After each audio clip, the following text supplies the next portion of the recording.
It was like an elephant. Oh, that was no panther. Now, that was just the biggest lie in all the Alleghenies. Don't you call me no liar, mister. Old man, you've been a gunsmith. You've been a shopkeeper back in Pennsylvania all your born days. You never hunted nothing but customers.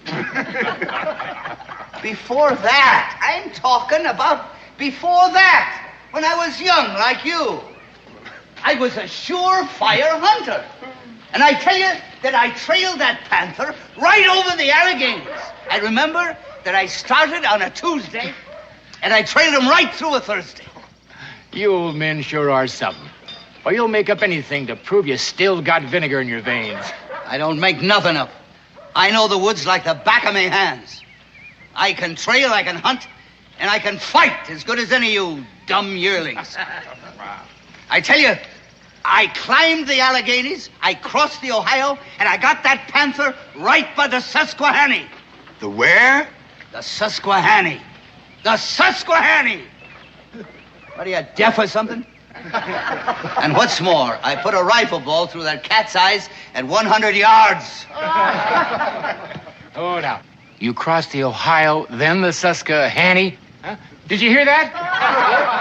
What are you, crazy loons? What are you laughing at? You can't cross the Ohio and then the Susquehanna. It's the other way around. You don't even know the country you're making up tales about. Now listen, I want some respect, you hear? Oh, yeah. I want some respect from you. Well, then don't tell lies, old man. I ain't a liar and I ain't an old man. I'm going to prove both of them points. Come on, finish this off. I'll take one of you, two of you. Doesn't matter which. Come on, wait. Get going, you serpent. Let him go. Daniel Boone, I'm on your side. Let me down. Put me down, will you? Alex, don't pay any attention to him.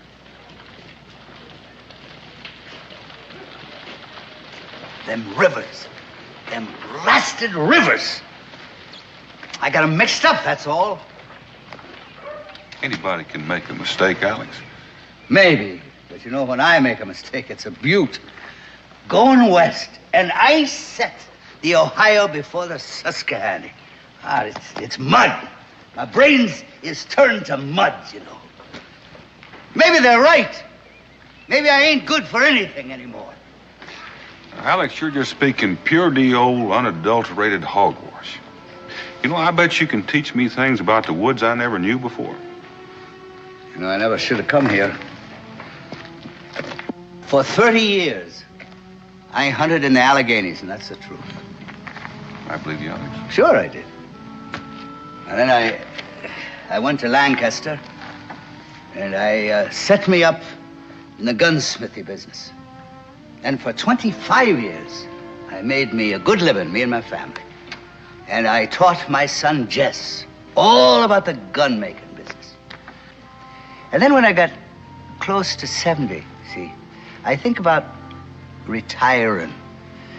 So I give the business to Jess. But he folds up everything and comes out here.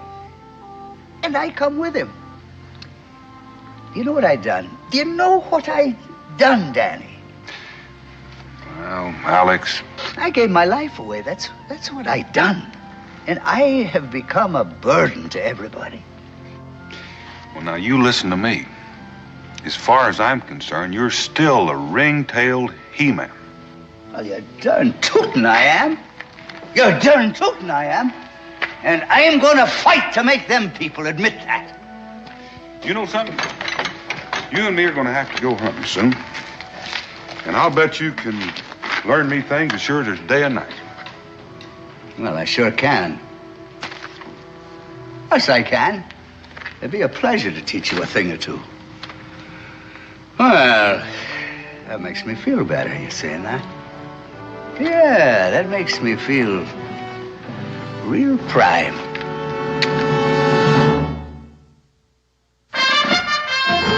Daniel Boone was a man, yes, a big man, with an eye like an eagle and as tall as a mountain was he. Daniel Boone was a man, yes, a big man. He was brave, he was fearless, and as tough as a mighty oak tree. From the coonskin cap on the top of old Dan to the heel of his rawhide shoe, the rippinest, roaringest, fightingest man the frontier ever knew. Daniel Boone was a man, yes, a big man, and he fought for America to make all Americans free.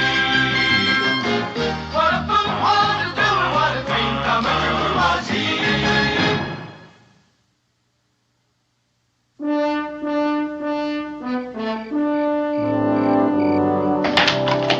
You get up there, young man, all day long. You're in a hurry when it comes time to go to bed. Thanks, sure, do slow down when you get those boxes. Pa? Mr. Hemming, old Alex, why does he act so silly? Is that any way to talk about your elders? I mean, why does he tell those stories? Well, you know, I figure when I get to be his age, I'll have a few yarns to spin. And I don't reckon I'll exactly like it if every word I say gets doubted. Well, you're different, Pa. Oh, am I? Well, the way he tells it, he makes everything sound bigger and better than the way it is now. Well, if that's how he remembers it, who are we to say he was wrong? We weren't there. Still makes it hard to believe. You know, Israel, something keeps running through my memory. I seem to remember my pa telling me about a hunter named Painter Hemming. Old Alex? I recall that he said that Painter Hemming was something to behold. That he knew more about guns and hunting than anybody in the whole of the Alleghenies. Is that the truth? Well, my pa never lied. Why should yours? See you in the morning. Night, Pa. Night, Israel.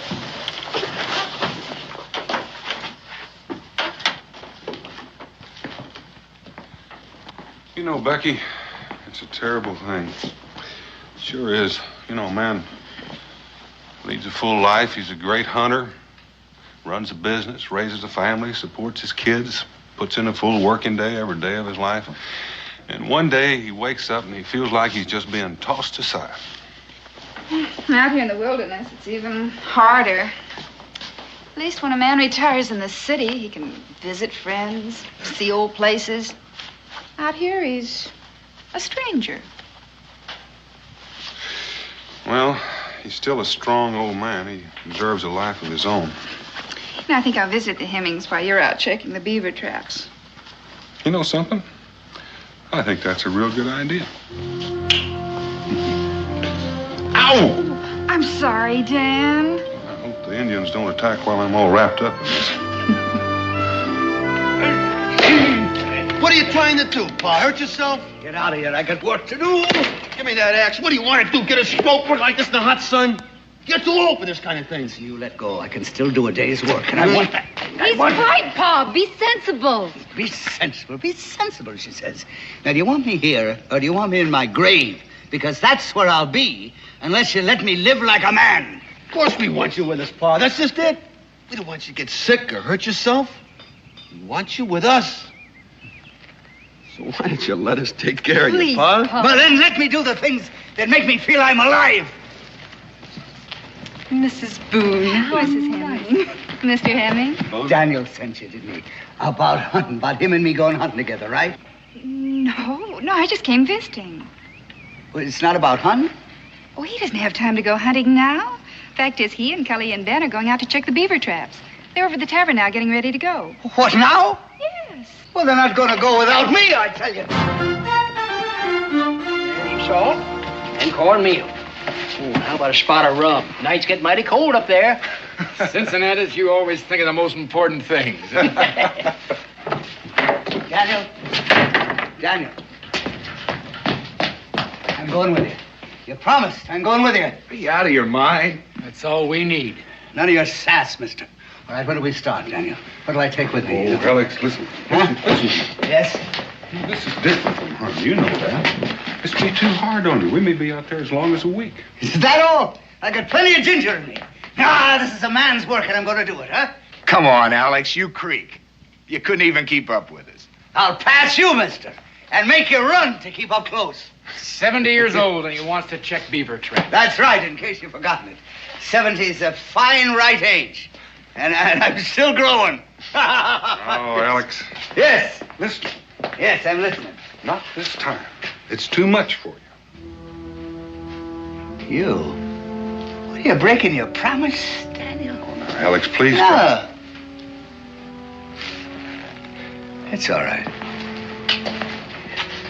No, I'll just sit in the sun and I'll grow rusty like an old piece of iron. And bit by bit, I'll die. I give it up, you know. Trying to live a life of my own. I give it up. I'll just start walking to my grave. Alex, go get your rifle. You're coming along with us. He was only fooling me. He was only fooling me. No more, Daniel. I knew he was only fooling. He was only kidding, you know, all the time. I'll be right with you now. Now, don't go. I'll be right back. My pa's a mighty good man, Mrs. Boone. All his life he's done for me. Now I want to take care of him. You know, make his days sunny and easy. Hey, I'm going here.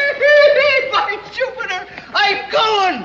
Yes, sir, he's going to take me with him. Oh, you'll have fresh meat, Beulah. You'll have bear, and you'll have buck, and it's as big as a horse. You can't make a trip like that. It's too much for you. You're talking. I've been making trips like this before you were born.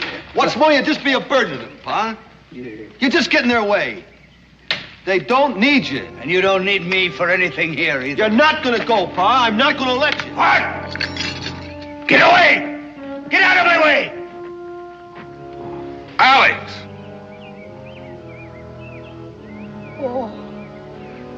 Oh, son. Just look what you brought me to. Just look. Oh.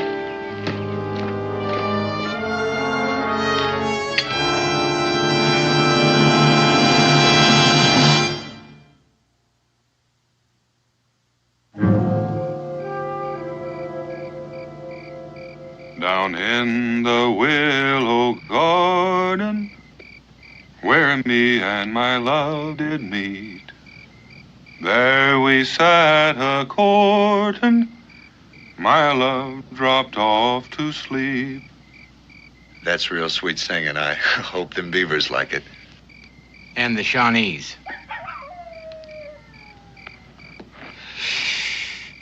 You know, I keep thinking of old Alex. That goings-on back at the wagon. That sure was something. Threatened to shoot his own boy. Well, tomorrow when we run those trap lines, Cully, you can take the north end. Ben, you take the south, I'll take the middle. All right? Yeah, suits me. Yeah, me too. Rendezvous back here about sundown.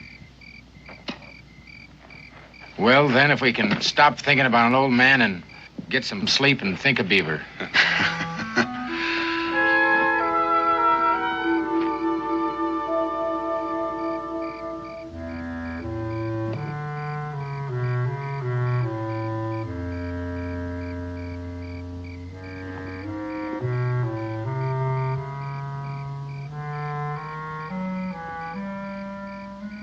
Goodbye.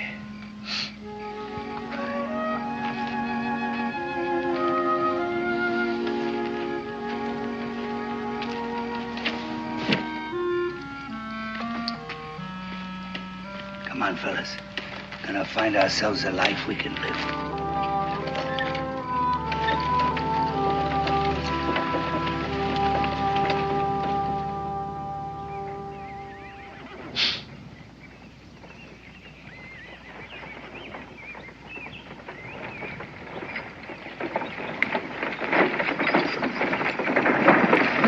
Alex! Sammy, what in the blazes are you doing out here? I ain't asking you no questions, mister. What are you looking for? Hey, get away from me now. Get away. You got your whole blasted workshop in there. Stocks, barrels, tools. You're darn right I got them. It ain't none of your business, but I'm finding me a new settlement. Up this road? Yes, you bet your life up this road. Get out of here now. Now, you're heading straight into Shawnee country. You'll be hauling all that stuff right in her hands. You ain't letting me do anything, are you? None of you. You ain't letting me have no place to go. Now then, get out of me, Pat. You're going home, Alex. That's where you're going.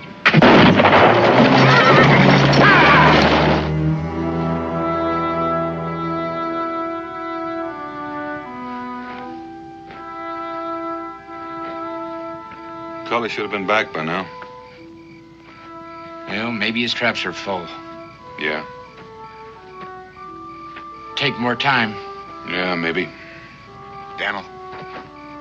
Ben! Daniel. He shot at me. Oh, Alex, he shot me out there. He done it. He just shot me. You're mighty lucky. He just creased you. He's running away. Got that wagon load of rifle parts, and he's heading straight into Shawnee country. He's what? He said he's looking for a new life, and bang, he shot me. I've been out there for hours. You think you'll be up to traveling? Look, I'll be all right. Just give me a little bit. I reckon this is the end of running trap lines. We're gonna go after old Alex and that wagon before the Shawnee collect them both. We'll have to split up. What for? Well, there's no telling where he's left the trail. We'll scatter till one of us pick it up. And when one of us does? Well, we'll try to convince him his best place is at home. Listen, you ever try arguing with a lightning storm? Nope, but this time we're gonna try. Ben, why don't you hide our gear in that old stump over there? I'll take care of his wound. Right. Let go them horses, you lame bastard! What you doing? Let me alone, will you? You stop that now, you stop it, will you? Cowards! You heathens, you're gonna regret this the rest of your lives, I'm telling you. Get away from that wagon! These are yours, old man? Sure they're mine, you bear-greased fool. They're my stock, they're my business. You can put these together? Of course I can. I've been doing it for more than 20 years. Now all of that is mine, and nobody gets a scrap of it. You'll have to fight me first.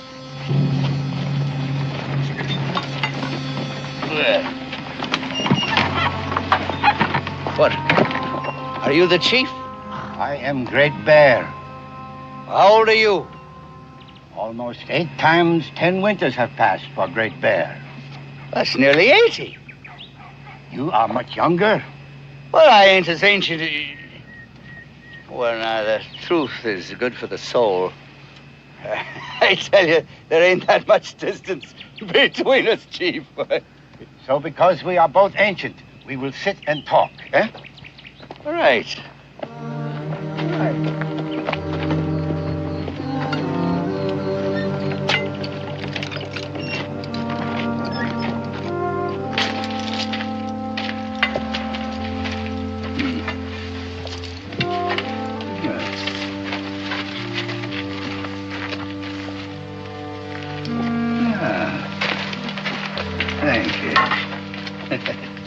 Well, your young people show respect here, don't they?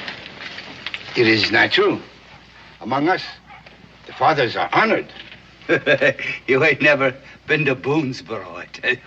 You have come from Fort Boonesboro? Come. I left. And why? An old man ain't honored there at all. He is like a dog left to go wandering on the edge of the camp, eh? That's right, exactly.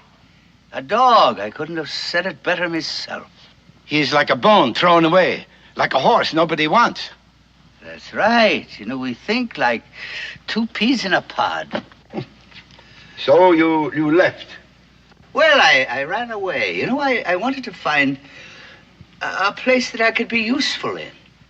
You have left children behind, eh? A son and a daughter-in-law.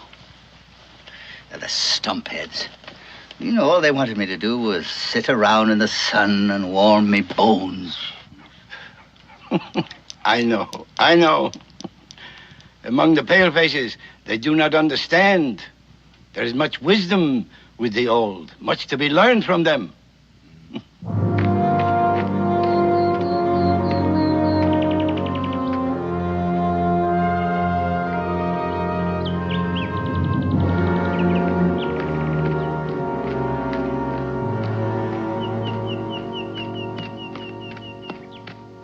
You have fought in the wars?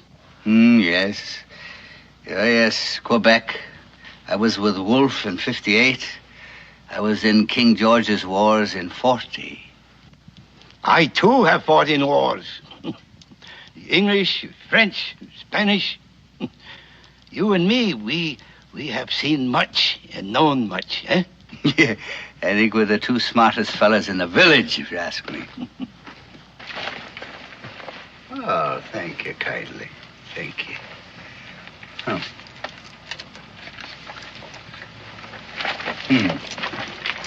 Old man, among us, white hair is highly honored. We are leaders and chiefs because we are old.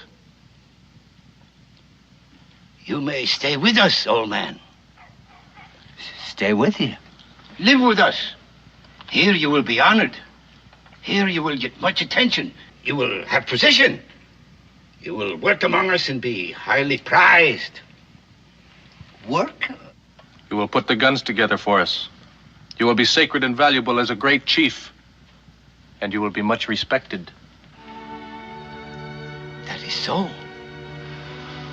Well, why not? I'd be listened to at least, wouldn't I? And I mean, I'd be useful in the world again. And I could say the things that I've learned and people could learn from me. Then you will stay? Yes, of course I'll stay. Of course I'll stay. I mean, from now on, I will live and work among the Shawnees. Brother!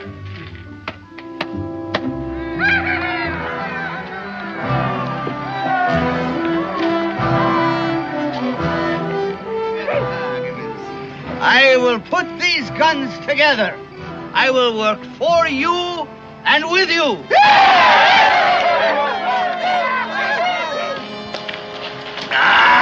Thank you, thank you.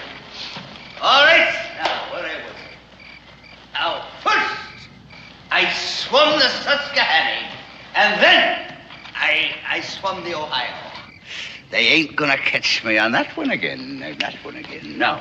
And there, on the Ohio shore, I run right smack into that huge panther. The great cat of the forest. That's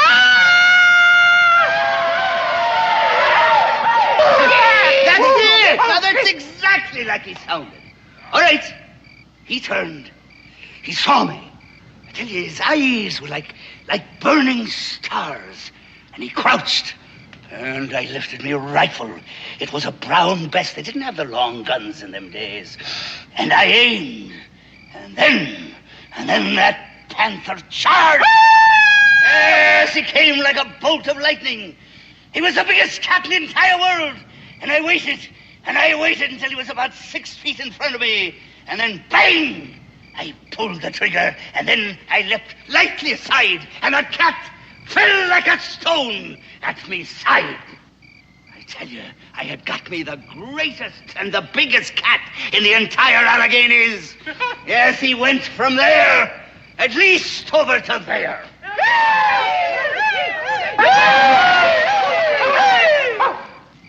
The Earth Spirit has sent us a great hunter, the feather. And now, to our brother, we give the hunter's feather. We honor the skill and courage of a great hunter. Our new brother is now a warrior. Well, thank you kindly. You will teach us, huh? How to hunt the panther your way. Of course I will.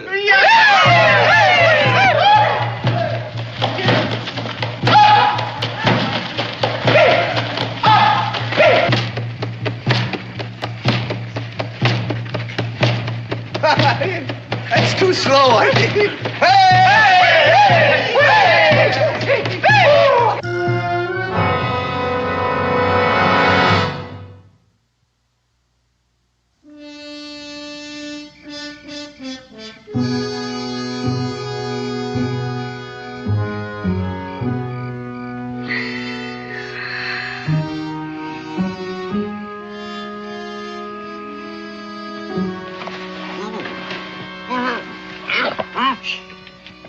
Daniel Boone. Keep it quiet.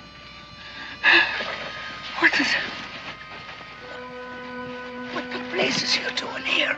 Following you. Following me? Why? What for? Well, for one thing, you almost killed Cully. Oh, that is nonsense. Oh, if I'd have wanted to kill him, I'd have killed him. In the first place, no bullet could hurt that stumphead. And in the second place, I aim very careful so as just to crease his head a little. Yeah. And here you sit feasting and celebrating with the Shawnee. Oh, what's wrong with feasting and celebrating? Nothing. Except you keep promising to fix those guns. What have you been spying on me? Listen, I don't take to people sticking their nose into my business. Well, it's not entirely your own business. I don't see why not. I haven't got time to argue. I've got to get you out of here. Get me out of here? Get you home. Oh, what are you talking about? This is my home. This is where I am living from now on. Here, they treat me as though I was still alive. Here, they know my worth. Here, they still respect old age. So this is my home.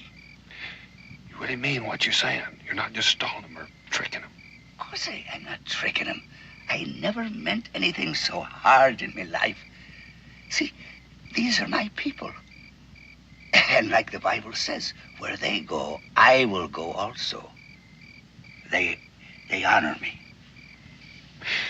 Is that why they've got a Shawnee standing guard outside your tent? He ain't guarding me. No, he's more like my servant. Now, get straight, if I want anything, he's up and away like a jackrabbit to do my bidding. Now, that is respect, my boy. Do you really mean to go through with this rigmarole? You're going to make those guns. Well, why do you think that I left Boonesboro? I wanted to find a life that I could be useful in. All right. Now, if the Indians make my life useful, then I am living with the Indians. And fair is fair. If they give me life, I give them guns. Do you know what they're going to do with those guns? Yes, they're going hunting. For people. They're going to use them to attack Boonesboro. That is a lie. Oh, sure. They honor you. They'll make you some kind of wizard because you can give them power. But those guns are a threat to Boonesboro. They're a threat to your son, your daughter-in-law. Old man.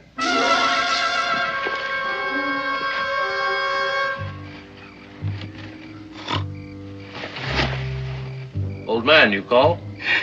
What's that? I hear voices. Oh,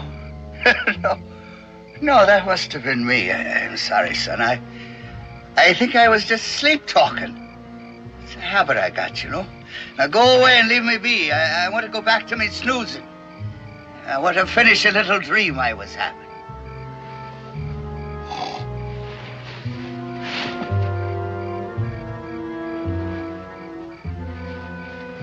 Now listen, I can prove it. What those guns are for. I can walk into this camp tomorrow, walk up to that old chief and ask him about a truce, and you know what he's going to say? No. No truce. Do you want me to prove it to you? No. I'll make my own proof. All right. Tomorrow you ask the chief. No, don't tell me what to do. I don't need any help from you. I'll prove it in my own way.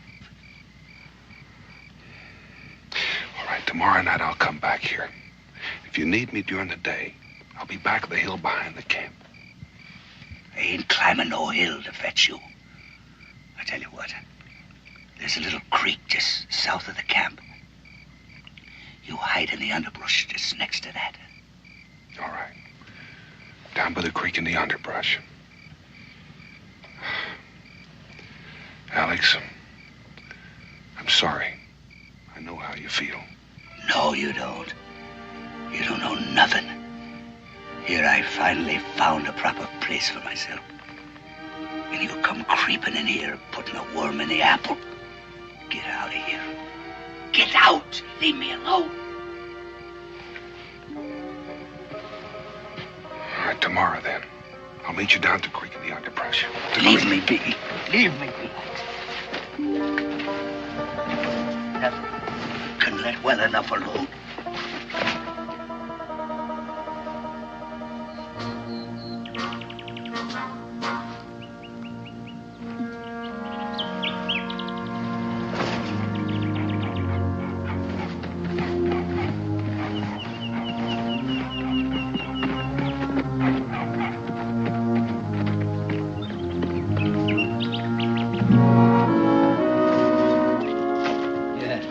Good morning, my brother.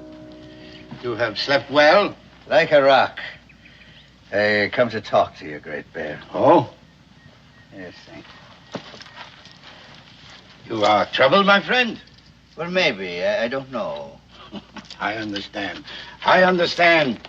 I have been thinking much about my brother's happiness. He is alone, but he is still young and still a man. What? Loneliness is poor meat for a man. So today, I think I will send him a squaw, a fine girl, to take care of him.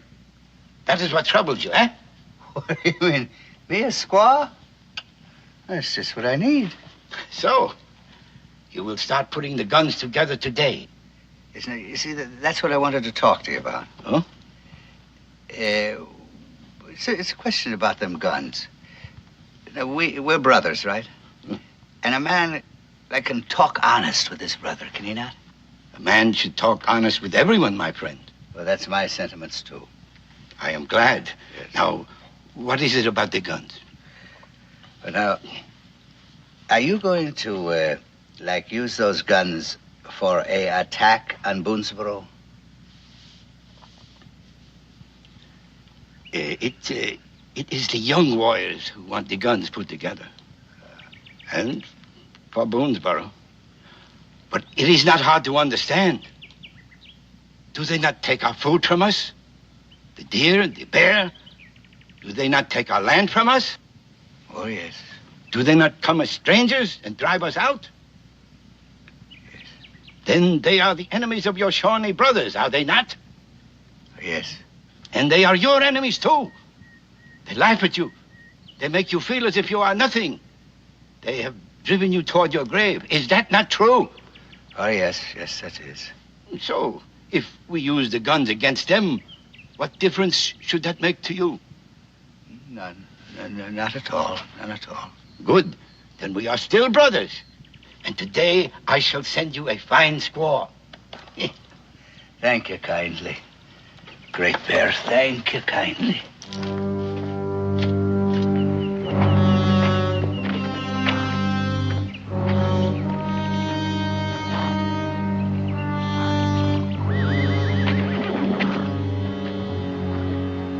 You wish something? What? Does the honored one wish something? I wish to be alone. I'm thinking. Can't a man think in peace? You have decided? What? You have been thinking. You have decided. Now, what can Two Feathers do? Nothing, blasted, nothing. I've decided to take a bath.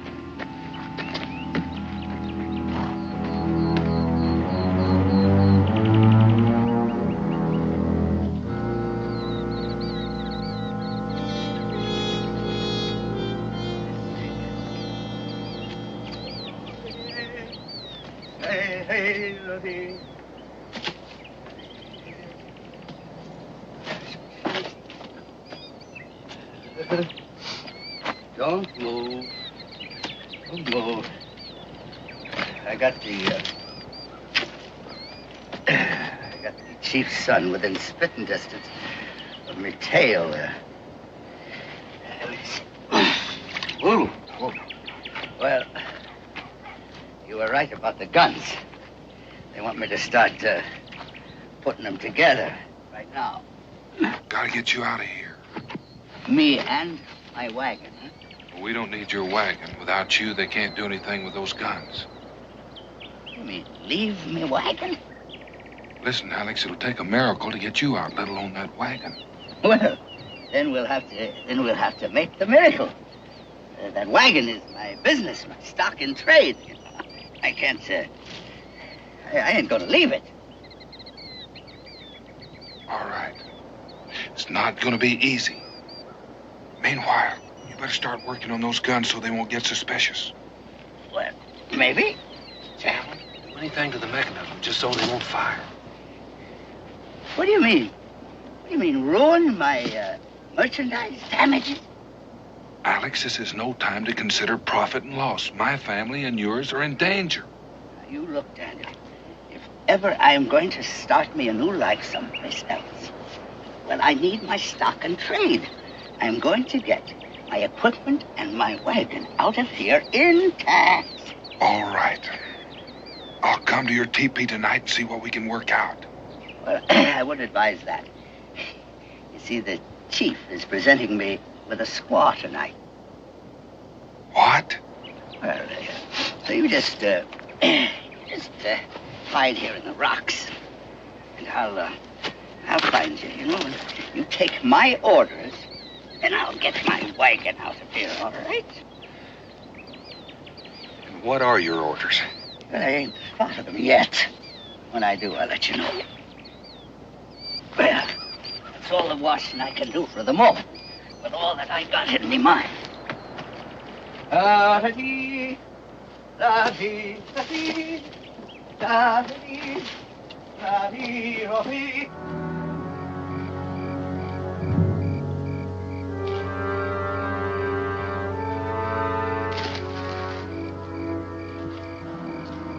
Daniel.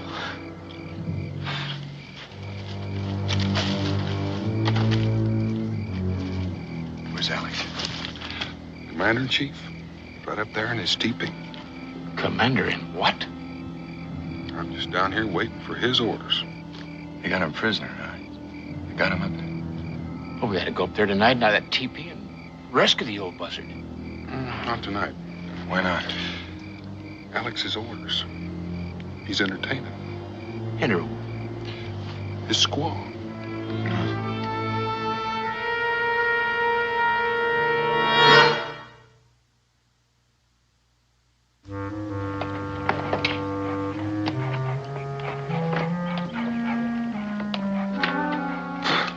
Orders.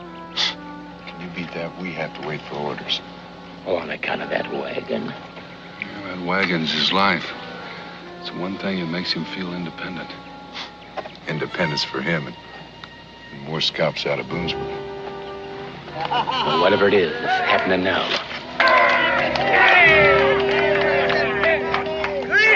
Greetings on this fine, grand morning. The birds are singing and I'm singing too. Right? Now, Great Bear and me have spoken together today, as things are going to begin today. Yeah, right. Good words, brothers. Yes, now we're going to put the guns together today. Going to be put together. Going to be put bone into bone and joint into joint. But first, you see, we have to hitch my wagon up. The wagon? Yes, Great Bear. And then we have to haul it down to the creek, because that's where it'll happen. That's where the happening will be. Now, you didn't ask why, but that would be a smart question. Because we need a great target area, you see. We need a great long distance to show the power of my rifles. Here, do it here. What do you mean, maybe hit somebody or go through a teepee and hit a poor little papoose? No, this is a living area. It's not a target area. Am I not right? He is right. Harness up the wagon. Whatever he's got in mind, he's sure something. Well, I wish I knew what he had in mind. Well, I've got an idea that soon we're going to get some orders.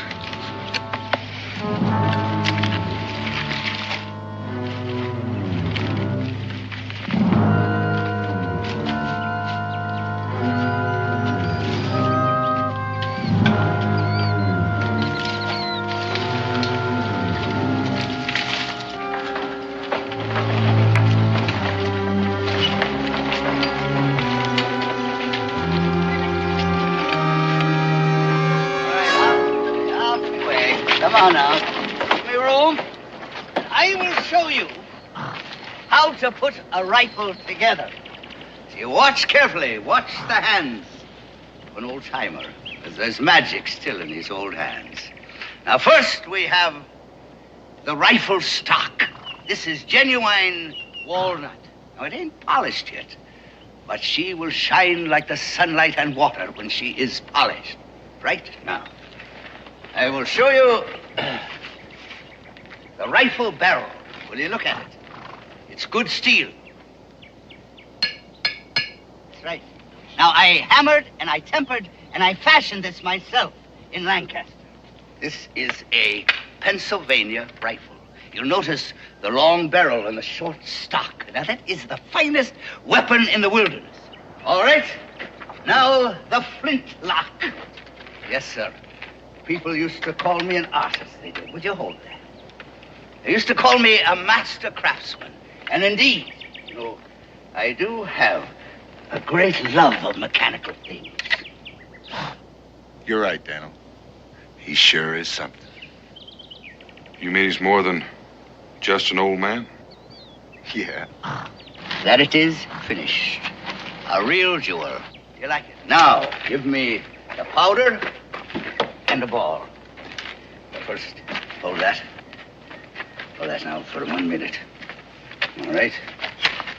Here. Listen there. Right. And a bit here. Oh. Here, hold that. And we'll tap it down. Ah, a little ball and patch. Tap it down briefly. Now, I'll show you. I'm going to show you something.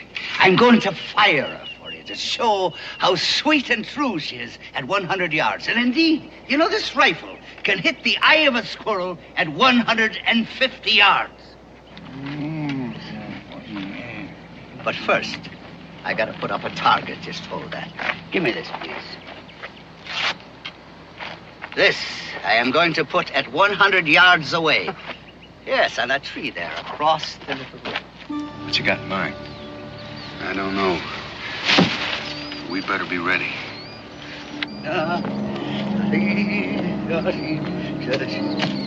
Oh, you got company. Well, it might help. Just do as you're told.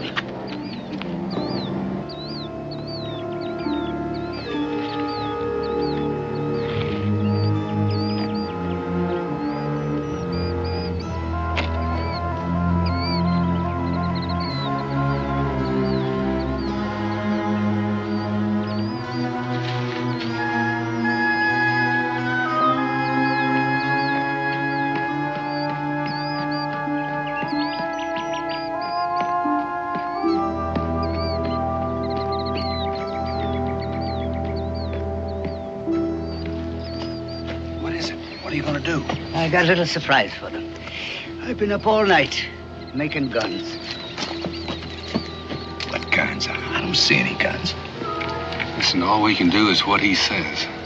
Follow orders. Of which there hasn't been one. Now, brothers, watch. Straight and true. Yes, sir, an old man is going to show you how he can still be steady and clear-eyed, even at 70. Watch. Oh, he can shoot. Seems like it's not the only thing he can do. A rifle like this, my brothers, is easy. It's quick to reload. And she still fires as good, and she stays accurate. Yes, sir. There ain't nothing like the Pennsylvania long gun. It is the finest weapon in the world, you know that. And it's as slick as grease. And it fires just as good at 100 yards, as easy as it can hit one at 6 inches. All right, go ahead, fire, you knuckleheads. Over their heads.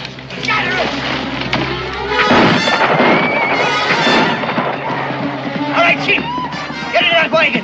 Get into the wagon. Move. Move, Chief. Space your shots.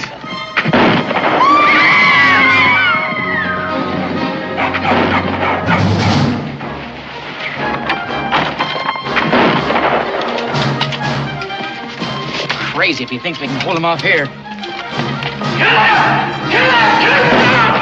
back, my brothers. Keep back, I warn you. Look at that. Look, did you ever see anything like that? All right.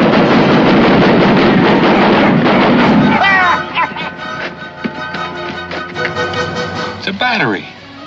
Battery of rifles.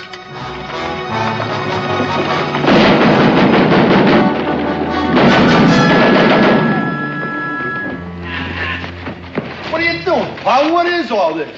What do you mean, what's all this? I caught him. Great Bear. That's chief of the Shawnees. Me, your pa, the old man, Alex Q. Hemming. And I saved me goods. What goods? Where? How? With this. And with these. Well, you great hero hunters. Did you ever bring back a catch like this, did you? And you still think I'm a windbag, do you? Well, answer me, will you? Answer me, you sawed-off stumps. Answer me! Who the devil cares about answering you? I got a score to settle with that Shawnee. That's a fact. He murdered my cousin. They burned my cabin. And raided I my say home. let's listen. Get back! Stand back! The first man that puts a hand on him will get a lead ball. You ain't learned a thing, have you? No respect for an old man. Alex! Oh, good man. You sure obeyed orders. Orders? I'll give you some orders. Now, Alex, you sure messed things up. We got to get him back to his people and right away. I don't know what you're talking about. Why? Because if we don't get him back, they're going to attack us and we're going to be at war with their chief. You don't know what you're talking about. There ain't going to be a war. There's going to be a truce. A truce with the Shawnee? Anyway, what do you think I can't see further than the enemy knows? What do you think we was doing all the time we was riding here? We was talking. Yes, that's it. And me and Great Bear, we agreed. Agreed to what? The truce, man. A truce. We both been living a long time, and we learned a lot. And we learned that there's no sense in a war. So we made a pact. And we're going to have peace. What my brother says is true. There will be no war. And this one, he's a very brave and wise old man. My God, Alex, you son of a gun, Alex. All right. Thank you. Yes, and I could use a little nip, you know. My Blue Thunder, huh?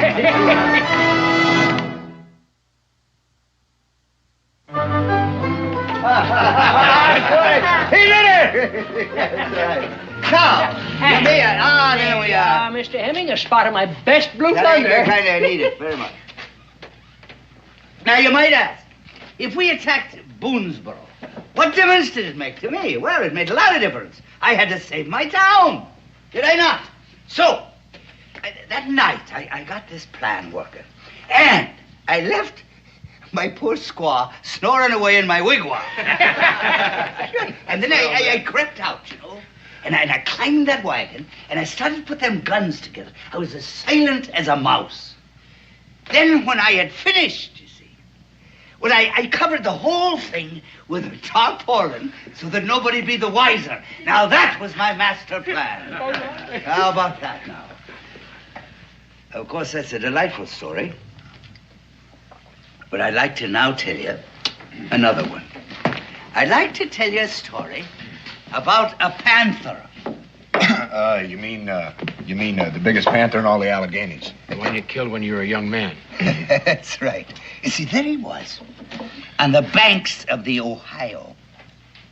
He'd stopped for a drink. And I called to him. And he turned to me, and bang! I put a rifle ball through his eyes at 100 yards. 100 yards. Yes, sir. That panther knew who done him in. Alex Q. Hemming. That is who. Oh, we believe you. Hmm? Don't we, Ben? What we've seen today, right.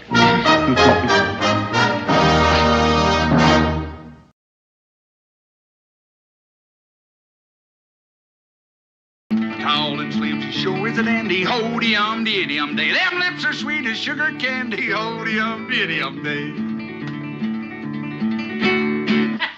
You keep improving on that guitar, Josh, and I just might hire you to do a little singing for the trappers on the rendezvous. Oh, no, you don't. I busted a guitar last year, had a chair broke over my head, and spent 3 weeks with them Indians to keep them getting killed.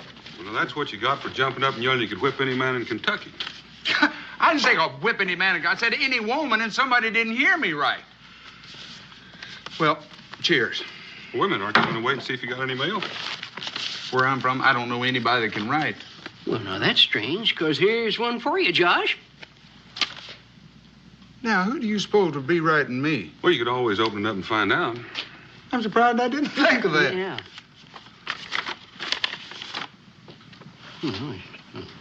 What do you know about that? What do you know about what? How do you expect us to know anything when we haven't had a chance to read it yet? Daniel, look at that. Mr. Josh Clements, dear sir. As executor for the estate of the late Langston Clements, it's my pleasure to inform you that you have been named as the sole beneficiary in his will. I would appreciate if you would call at my office at your earliest convenience in order that the transfer of certain properties to your name may be accomplished. Sincerely yours, Marcus Whitmore. Is this the rich uncle you've been talking about? Yeah, but I don't understand that. Why he mentioned me in his will, I don't know. Nicest thing he ever said to me was ne'er-do-well or... Just how rich did you say your Uncle Langston was? I don't know. For sure. The last time I visited him, I'll tell you this, he owned a goodly portion of Virginia. Well, now, seeing as how you come in all this money, don't you think maybe you could pay me that $50 you owe me? Cincinnati's $50 is about all I got in the world right now. I got to go to Salem, check out that will. I got to live somewhere while I'm there. Now, would you want a wealthy man like me sleeping in a livery stable? Putting on airs. He ain't even been rich 5 minutes yet. You know, Daniel, by the time he gets back from Salem, he won't even be speaking to us common folk. Now, you know me better than that. I'm not the kind of fellow that forgets my friends. Yeah, well, I ain't the kind of a man that forgets $50. Now, that's for sure. You know what? When I get back, I might buy Kentucky and give you half of it, just to show my appreciation, Cincinnati.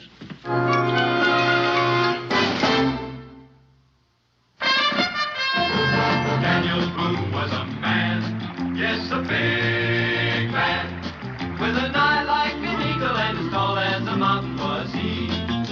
Daniel Boone was a man, yes, a big man. He was brave, he was fearless, and as tough as a mighty oak tree. From the coonskin cap on the top of old Dan to the heel of his rawhide shoe, the rippinest, roaringest, fightingest man the frontier ever knew. Daniel Boone was a man, yes, a big man, and he fought for America to make all Americans free. What a Boone wanted to do and what a dream come true was he.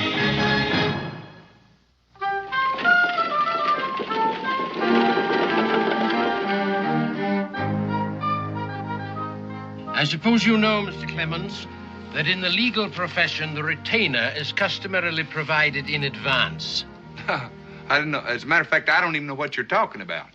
My fee, Mr. Clements. In this case, a trifling matter of, shall we say, $50. Oh, that's fine. Just go ahead and take it out of whatever I got coming there. Now, look here, Mr. Clements. I have spent a great deal of time settling this estate. I intend to be paid for it, or your case will be thrown into probate. I will take the $50 now. Well, that pay in advance, that's kind of like buying a pig in a poke, ain't it?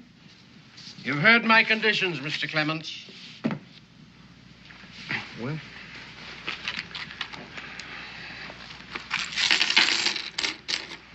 there it is. I don't mind telling you, that comes close to cleaning me out. Excellent.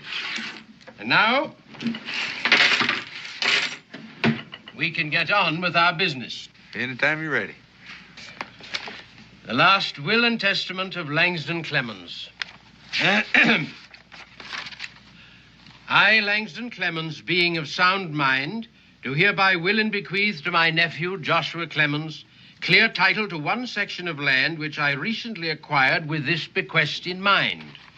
Said property is located on the Kentucky River near the present settlement of Boonesboro. Hey, that's right close to where I live. To the best of my knowledge, my nephew has spent his life in a most carefree fashion and in avoiding honest toil. As a consequence, he has none of the skills which might make him a man of honest substance.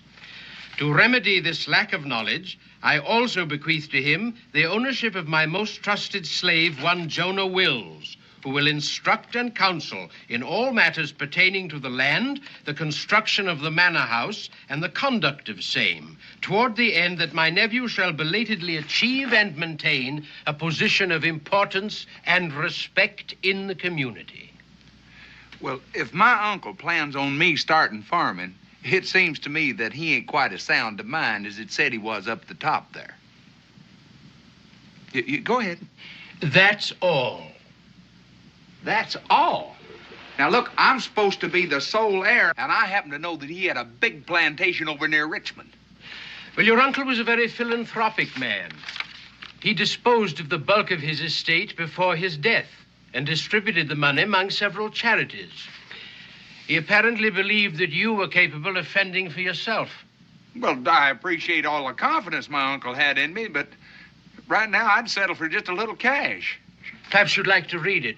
No, well, I'll take your word for it. I'll make you an even deal. You give me my $50 back and you can have that property. No. I couldn't do anything like that, Mr. Clements.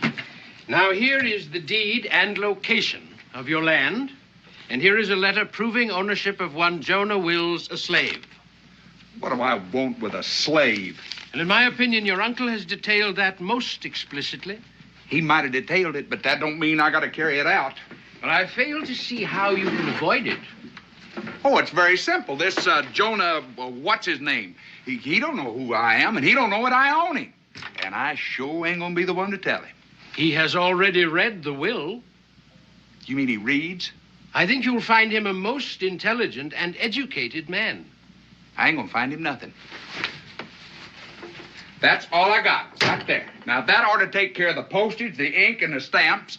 And you write this Mr. Jonah, whatever his name is, and tell him that I set him free. Now, that ought to settle everything. Well, there's no need for me to write. He's here in town awaiting your arrival. Would you mind telling me where? At the Blue Boar Tavern. He's been working there at night for his board and lodging.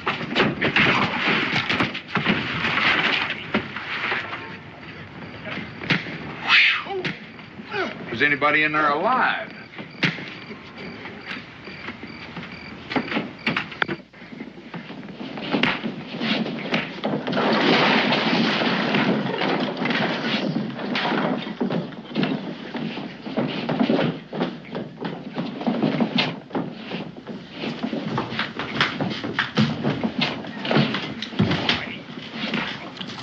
It's a nice, quiet little place you run here. Yeah, I know. You had us in a real slow night. Sometimes there's a lot of action going on. Oh, I'll bet you do. Yeah? What are they fighting about? Old bouncer just thrown out a couple of deadbeats and couldn't pay their bills. You don't mean to tell me one man's going to throw them three out? 3? There were 5 to begin with. He's already thrown 2 out. Yeah, they passed me as I was starting in. Ah, yes. What's your pleasure, stranger? Huh? What can I do for you? Oh, I'm looking for a man named Jonah Wills. Somebody said he worked around here. He's working now. Would you mind telling me where? No, right behind you.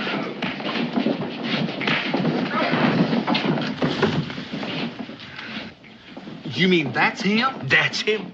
The way I understand it is, the man that used to own him liked to match him in bare-knuckle fighting. Once brought him all the way to England to fight for prize. What is it you want to see him about? Well, I just wanted to talk to him for a little bit. Oh, you want me to call him on over? No. There's no trouble. Don't believe him interrupting a man when he's working. Just pour me a mug of rum and I'll wait till he's through. I've hired a lot of bouncers in my day, but I want to tell you that this black here is the roughest, toughest, best man to keep law and order in a place that I've ever seen, and he works cheap, too. Well, now, if he's that valuable, you might be interested in buying him, huh? Buying him? That's what I said. Well, should I buy him? I already have him. But that don't mean you own him. Now, listen. You know, the man that owned him upped and died. You've heard of the phrase that possession is 9/10 of the law, huh? Yeah, but that's where you figured wrong. You see, it so happens I own him. Now, look, and mister. I don't have any particular use for him. Now, I figure I can offer you a real good price on him. Say, $50. $50, huh? Tell me something. How come if you own him, you didn't recognize each other? Because I haven't owned him that long, and I never had the chance to meet him before. Oh, you expect me to believe that, huh? I don't really care whether you believe it or not. I figured I'd just offer you a bargain. Oh, no. You figured on cheating me out of $50. That's what you figured. Now, you pay up for this drink and get out of here. I can't stand liars. And I don't like being called one either. Now, I got a paper right here. I'm not interested in papers. Now, come on. I want to get paid for this rum. If that's all you're worried about. It so happens that...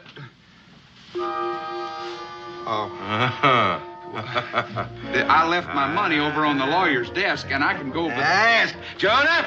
Yes, sir. Now listen, sir. Do you want me for something, Mr. Whitney? Yes, Jonah. We got another deadbeat here. Throw him out. Now, you wait a minute, because Throw him out. Listen, I got no paper in my pocket. If you just let me... Well, at least you might give a fella a chance to do a little explaining. All right, now I've done it. Now I'm mad.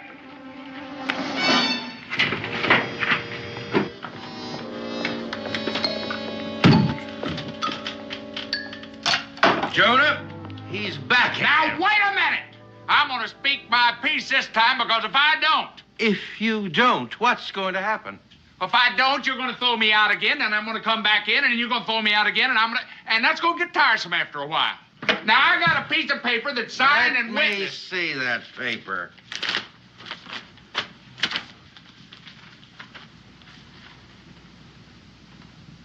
Yeah, it looks like the real thing, Mr. Clements. You believe it's a real thing. Oh, you're Mr. Josh. I recognize the resemblance now. Well, it'd have been a whole lot better for me if you'd have noticed that a little earlier. I've been waiting for you for a whole month. Well, it took a month to get this letter, and right now I wish I'd never gotten it. I'll get my belongings. But wait a minute, that might not be necessary. Now, if you give me that mug of rum. What mug of rum? The one I got throwed out for. I didn't get the chance to finish it. Oh, listen here, Sonny. You ain't paid for it yet. Well, the way I got it figured, if I went to all the trouble to get thrown out because I didn't have the money to pay for it, I got a right to drink it. Well, I figured that you still owe me for the mug of rum, huh? All right. Well, you're just going to have to throw me out of here again. And don't look to Jonah, because he don't work here no more. This time, it's going to be my Now, pleasure. wait. Ho. Listen, I told you that Jonah was up for sale. Now, I'm a fair man, and I'm willing to take the price of the drink off of the purchase price. Oh, that's very big of you. $50, did you say? That's what I said. It's a deal. It's a pleasure doing business with you. I hate to spoil your pleasure, Mr. Josh, but did you read that paper saying I belong to you? Of course I read it. Then read it again. Mr. Langston figured you'd try to resell me on the market, so he put a clause in there saying that you can't resell me.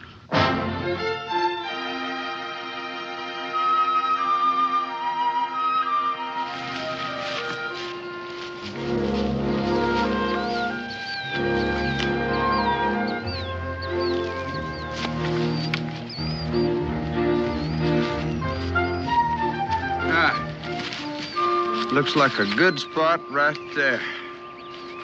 Now, you get some wood for a fire, and I'll go out and see if I can get us a little game. I don't think I ought to do that, Mr. Josh. How many times I got to tell you? Don't call me mister. Just call me Josh. I can't do that either. Why not? Because that's just not done. If I were to call you by your first name, it wouldn't show the proper amount of respect. I didn't ask you to respect me, just asked you to build a fire. And like I said, I don't think I ought to. I'm waiting. Waiting for what? I'm waiting for you to tell me why you can't build a fire. It's one of those things you'll simply have to understand. Here, I am your body servant. As your body servant, I have certain duties to perform. Building fires is not one of them. Well, as of now, it's a duty you just took over. You certainly have a lot to learn. You build the fire, and I'll get the meat. After supper, I'll start teaching you. Teaching me what? How to act when you own a slave. Excuse me.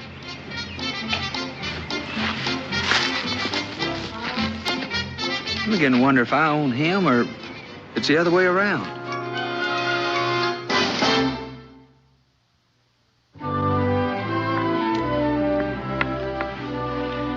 Now, the first thing you'll have to learn that there are different kinds of slaves. There's the field hands and the household help and the coachmen and the groomers and the stable boys. Then there's the body servants and the supervisors. Now, as a slave owner, you can't make one slave do another kind's work. Well, which one of these classes did you fall into? Most of my work was a supervisor. I made sure the slaves did their work. I bet you're real good at that, too. But since you don't have anything to supervise, I'm willing to be your body servant until you get a better start. Well, just what does a body servant do? Oh, he takes care of his master's welfare and his personal things, sees to it that his clothes are hung up and that his boots are shined. Oh, you can be worked to death. Seeing as how this is all the clothes I got, and I ain't never had a pair of shiny boots. Well, then I'll save up my strength until you get richer. You might have pretty good weight. I've got a lot of patience. Well, my patience is wearing a little bit thin. So why don't you just go your way and I'll go mine? I'll just cut you loose and go. No, I can't let you do that. That's plain ridiculous. You're used to living in a big fancy house, servants looking out after you. And all I got's that little old cabin down on the creek, and I don't even stay there very much. I'll admit it doesn't sound like the things I'm used to. Oh, there's one other thing you've got to know. A good slave is loyal. Sort of cold amongst a slave. And then there's Mr. Langston. Before he died, I promised him that I'd take care of you. So you see, I just can't leave you.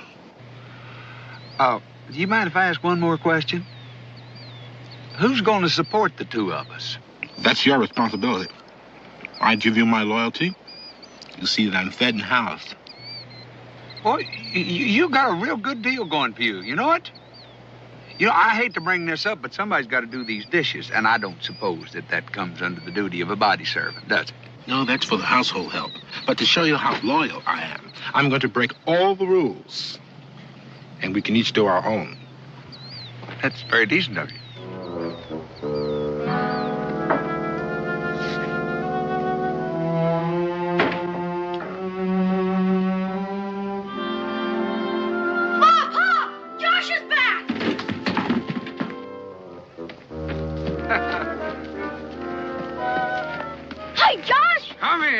How you doing, big man? Good to see you.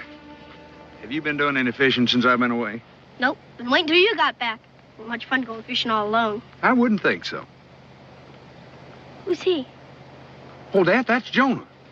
You mean the one that got swallowed by the whale? No. I do believe that was a different branch of the family. Hey, Daniel! Hi, Jonah. I'm Israel Boone. It's my pleasure, Master Boone. I'm no one's master. I'm just plain Israel. You a friend of Josh's? Not exactly. You see, I belong to him. Belong to him? That's right. You mean you're his slave? That's right. Is that why you're walking behind him? That's where a slave is supposed to walk. That's sort of a silly rule. Did Josh tell you to do that? Not exactly. You see, I told him. Your friend Josh is not used to being owner of a slave, but he's learning. Shucks, around here, folks won't know the difference. Hey, since you're going to be living here a spell, come on down and meet my mom and pa. We'll get to be good friends. We thought we might see you driving up in a coach and four. It's nice to see being wealthy hasn't changed you. Well, you know how it is with us millionaires. We've got to remember when we were poor. It shouldn't be too hard. It's only been about a week. Ma, this here is Jonah, Josh's slave. Israel, that's no way to introduce a person. Hello, Jonah. It's my pleasure, ma'am. Welcome to Boonesboro, Jonah. You're very kind, sir. Dan, Josh and his friend must be tired and hungry. I think the least we can do is offer them a meal. Becky, I thank you, but I'm not too hungry, and I got to get on over to the fort. How about you, Jonah?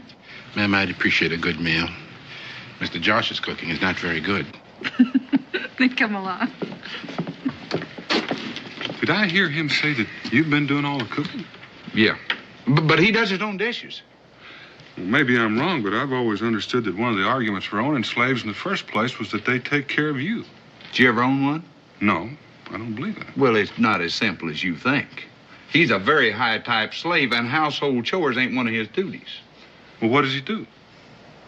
Hangs up my clothes and shines my boots. But I got to get on over to the store. I got to pick up some supplies. That's another thing about slaves. You got to house them and feed them.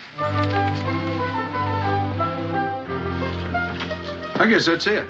That's nice. Get that together, put it on my bill, and I'll send my boy over for it a little bit later.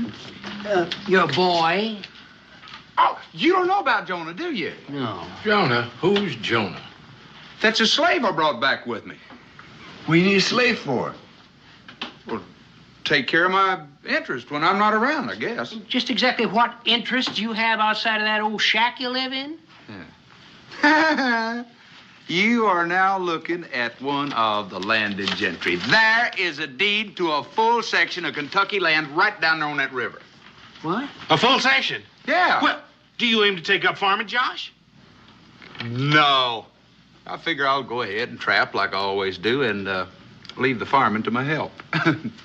Would you pour my friends a drink and get yourself one, too? Well, I suppose we'll just put that on your bill, huh? Now, you wouldn't want to lose my trade because you refused to extend me a little credit, would you? Well, no, I wouldn't want to lose it, but then again, I ain't too sure I can afford to keep it.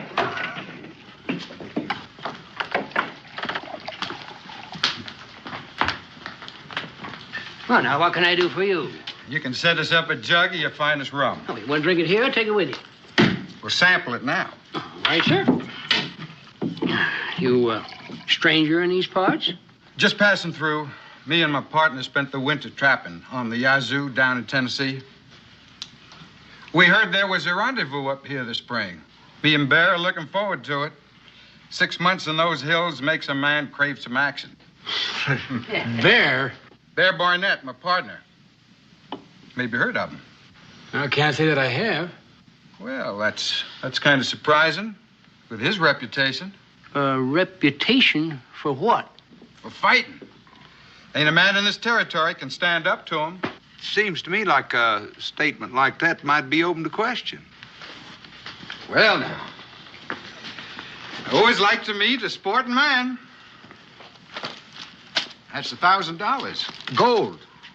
Says Bear can whip any man in Kentucky. Just in case you want to make a little wager.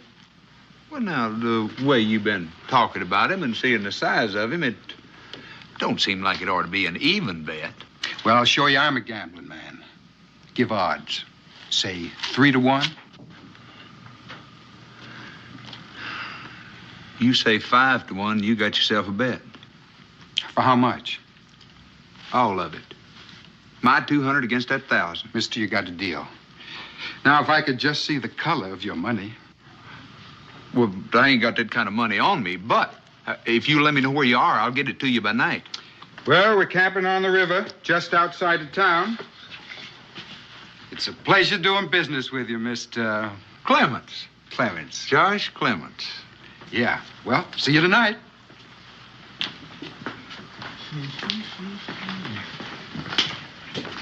Oh, when's this fight going to take place? How about the first day of the rendezvous? Now, that way everybody can get in on the fun. Like I said, it's a pleasure.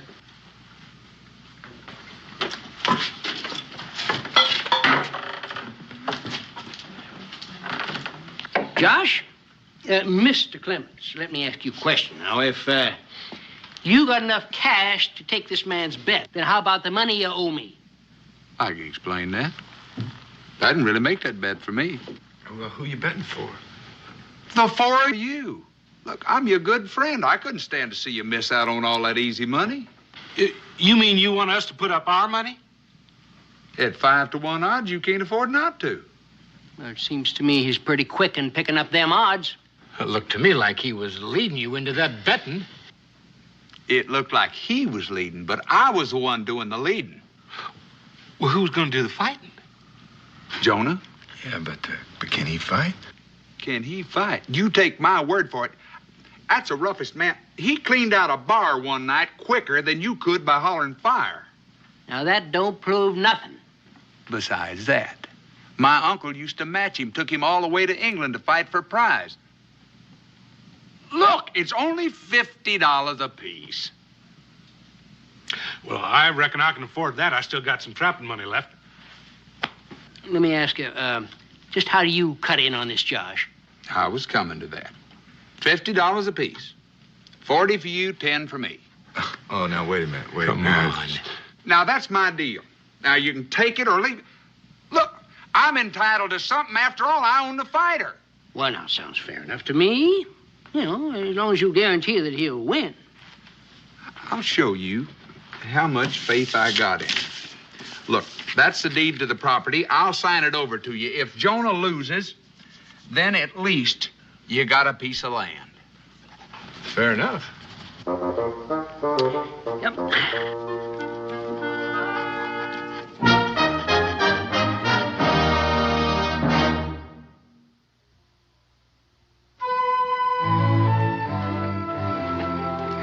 I don't know, Homer.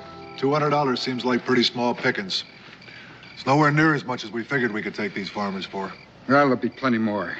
When the trappers start coming in and taking on the liquor, there'll be plenty of challenges and at better odds. Just don't make it look too easy. Take a few falls. They'll all think they can whip you. Here's to all honest men. May they stay corruptible, gullible, and greedy. Hello there. Well, come on in. Well, Mr. Clements, I just about give up on you. I'm sorry I'm a little bit late. Say hello to my friend Daniel Boone. Daniel Boone? Say, I heard a lot about you. I'm mighty proud to know you. This is my friend, Bear Barnett. Would you like to join us in a drink? Oh, I think we better not. I just came over here to bring you the money. Didn't want you to think I backed out on it. You can count it if you want to. Oh, no need for that. I never give a thought to you not showing up. Well, I guess this seals the deal. Well, almost. It's not that I don't trust you, but I figured we both might sleep better if we had somebody to hold the bet. So I figured Daniel here. Why, sure. I'll just go get my money. You the one I'm fighting?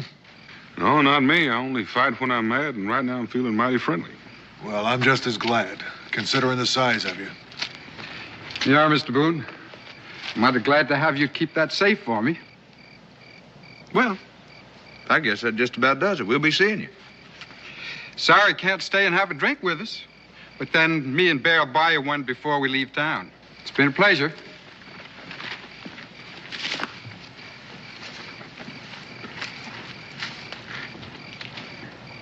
Homer, you think it was smart handing over all that money? To Boone? He runs this territory. Letting him hold stakes just goes to prove we're honest. Josh, I don't know what you're getting into, but I'll tell you one thing. Those two are not trappers. I figured that. And that big one, he spent a lot of time in the fighting ring. Figured that, too. So does Jonah. Well, speaking of Jonah, how does he feel about this fight? He don't know about it yet. Well, when are you going to tell him? Tonight. He's tavern waiting on me now. Josh, I don't want to pry, but do you mind telling me why you got mixed up in something like this? Daniel, you're the only one I'd tell this, but an uncle of mine didn't leave me money like I expected. And, well, he gave it all away before he died. Only thing I wound up with was that land and Jonah. And I had to figure out some way to pay Cincinnatus what I owe him and keep on eating for a little while. Well, Cincinnatus would have carried you if you knew what the story was. I know it. I just don't want to be indebted. And besides, I figure I'll be all clear within a week. Well, for your sake, Josh, I hope you're right. But if you're wrong, you could wind up in an awful lot of trouble. Wrong? What could go wrong? The way I got it figured, I'm going to be kind of ashamed to take the money. I'm sorry you didn't ask me, Mr. Josh, because then I could have told you I won't fight him. I didn't have time. I had to get that bet cut. What did you say? I won't fight him. Now, I'm just going to pretend that I didn't hear you right. Well, you can pretend all you want to, because the next time you ask me, the answer's going to be the same. I don't suppose you'd mind telling me why. Because it doesn't come under the headings of the duties of what I'm supposed to do. Now, wait a minute. Now, you told me as a body slave, you're supposed to look out for my welfare. That's what I said. Well, you don't know how much welfare I got riding on this match. There's no point in arguing, Mr. Josh. The answer is the same. I won't fight him. Johnny, you can't do this to me. You didn't see fit to consult me. I don't see where I'm to blame. If you're in trouble, it's not my fault. It's yours. Now, if you're through asking me questions, I'll pick up the supplies and go back to the cabin.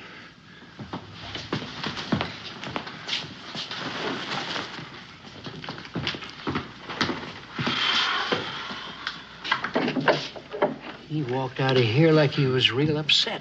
Wonder what made him do that. I don't think you want to know. Well, of course I want to know, seeing as how I have a certain sum invested in him. That's the thing I don't think you want to know. He ain't gonna fight. Did I hear you real plain? You ain't never gonna hear me any plainer. I said he ain't gonna fight. Well, now, if you own him like you say you do, then he's got to do what you tell him. Not unless he wants to, he don't. And if he says it's against the rules, it's against the rules. Daniel, you mind the store. I'm going to call myself a business conference. Daniel? Josh, I understand that the climate in Canada is very agreeable this time of the year.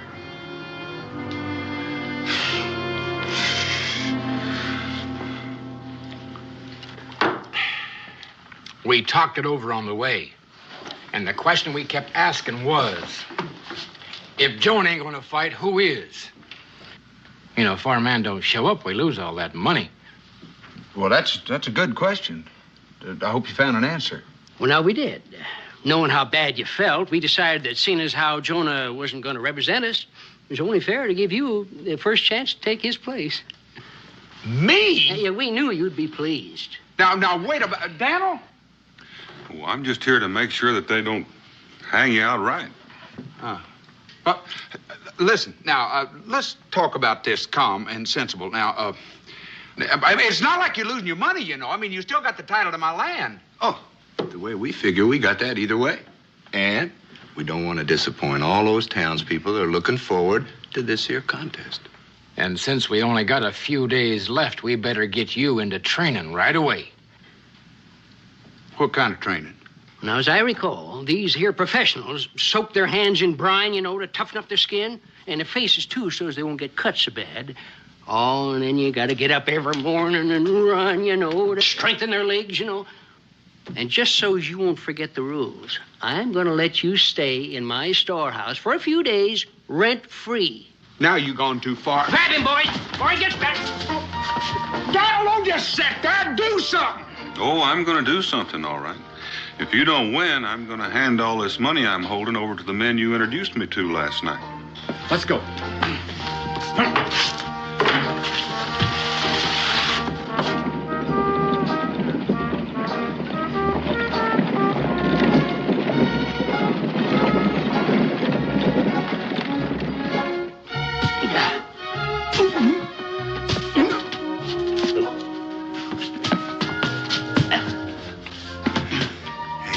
Real pert for a fella his age. Don't look like he's even windrowed neither. He's been at it for 15 minutes now. You know, I hear some of them French fellers fight with their feet. Now, maybe he ought to do something like that. Yeah. Take him by surprise, so to speak. We ain't got time to teach him, so you're just going to have to go with what he's got. Plain old hitting and kicking and scratching and gouging, huh? Scratching and gouging? You got to be out of your mind. Them last two is out. They ain't sportsmanlike. Sorry about that, Josh. Me and my big mouth.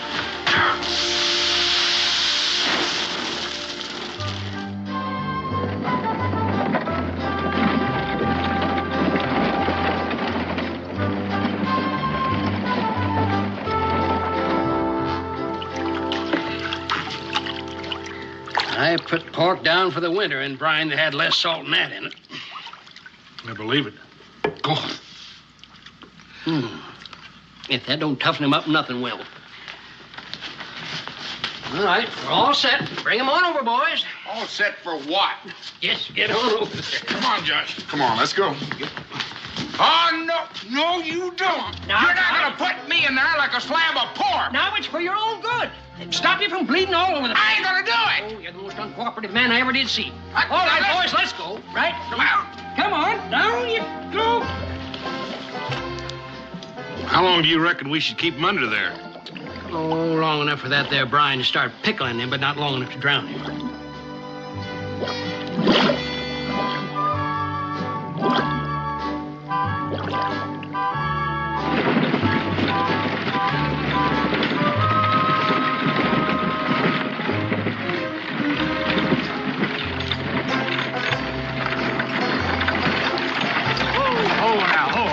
There he goes. He's heading for the water again. Get him out of there before it founders. Come on, Josh. Get out there. Come on, Connie, get him. Get him out of there. Come on. Oh! Oh, there's no doubt about it. He's rounding into shape, all right. 3-4 days ago, I'd have got him out of here all by myself. Grab his leg. Oh, my. Dan, just how much trouble is Josh in? Oh, about all the trouble a man can get in, considering the time he had to work on it. Such as? Well, first of all, he's in debt to Cincinnatus. Then he talks Cincinnatus and the others into putting up money on a bet he can't make good on. And tomorrow, he's got to fight a man who makes his living as a fighter. And finally, he signed over his land as a forfeit in case he loses. Well, what will happen to him if he fights this Bear Barnett? Oh, I reckon he's bound to survive, but it's bound to be a mighty unpleasant afternoon. Maybe you could talk to him. Talk to who? To Jonah. Well, you could find out why he's acting the way he is and why he won't fight this man for Josh. Oh, I couldn't do that, Becky. I hardly know him. And besides, I can't say that I really disagree with him. Josh did take an awful lot for granted. Maybe so. But I still think somebody should talk to him.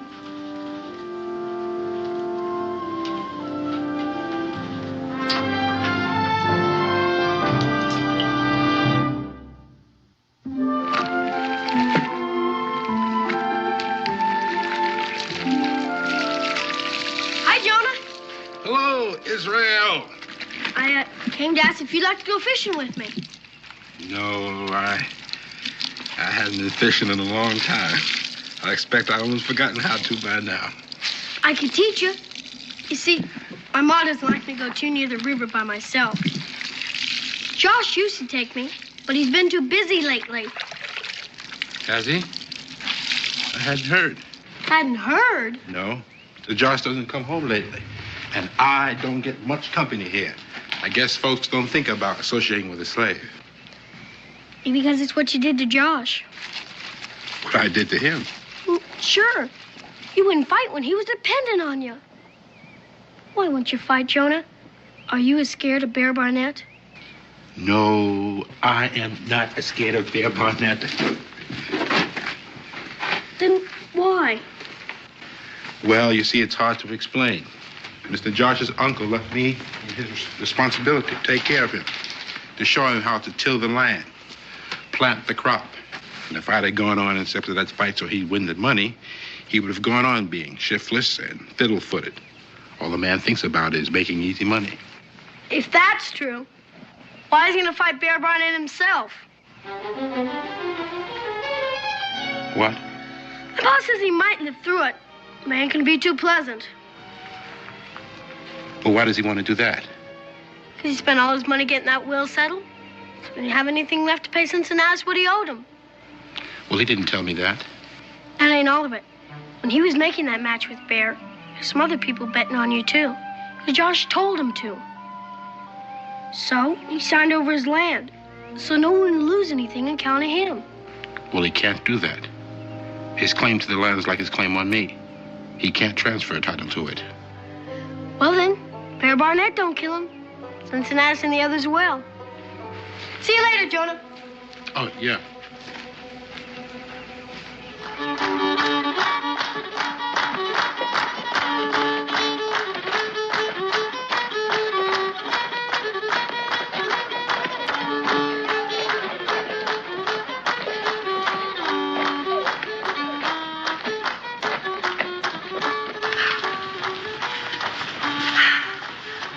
Israel could be. Oh, I reckon he's around here someplace. Becky, why don't you wait right here? I'm going to go over and talk with Josh. Dan, isn't there some way you can help Josh? Well, I reckon the only way I could help him would be to volunteer to take his place. And I don't reckon he'd stand for it, and I don't think I'll insult him by suggestion. I'll be right back.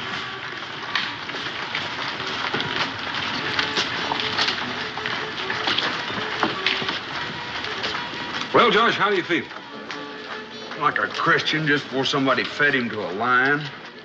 Well, you can always play it smart, let him hit you once, and then just stay down. You know I can't do that. I've had a lot of time to think since I've been locked up in there. Anything I get, I brought on myself. Only way I'd whip that bear is if he had a heart attack. But there ain't nobody gonna say I didn't try. Well, I didn't figure you'd be sensible about it, and I don't reckon I would be either if I were in your place. Well, good luck. Daniel, what time's this thing start? I'm getting tired of getting ready for this massacre. Well, it doesn't look like you're going to have long to wait. Sure wish I could do something for you. There is. You can tell that fiddle player to stop playing for a dance and see if he knows anything for a funeral.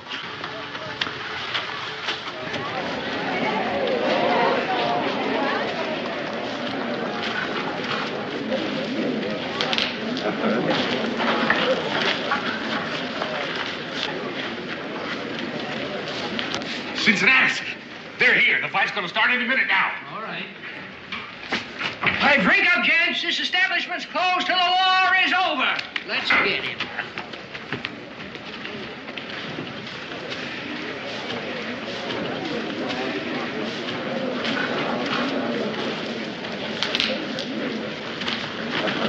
Oh. Hi. Israel, where have you been? Oh, just been around.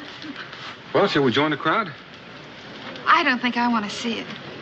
And I don't think I want Israel to see it either. Oh, Ma. Israel, I think your mother's right. I'm not looking forward to this myself. Go get him, Josh. Yay!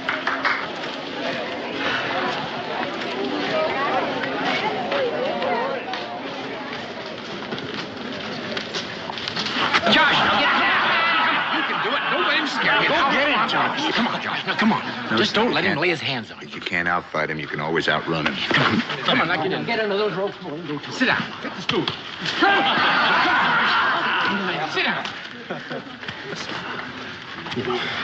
That bear is a mean-looking one. In spite of what he done to us, I still feel sorry for Josh. You think, listen, do you think we should put a stop to this? Oh, if we tried that, the crowd would kill us. Now, let's get with it.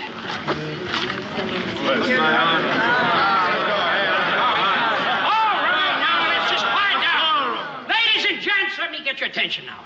This here's going to be a fight to the finish. Catch as catch can.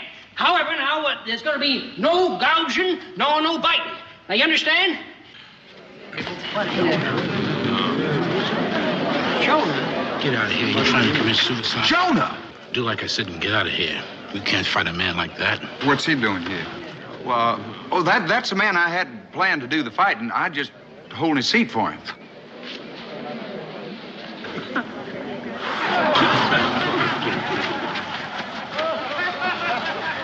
Why do you suppose Jonah changed his mind? I don't know, but I'm sure glad he did. I don't think I could have stood it just standing here and watching old Josh get killed.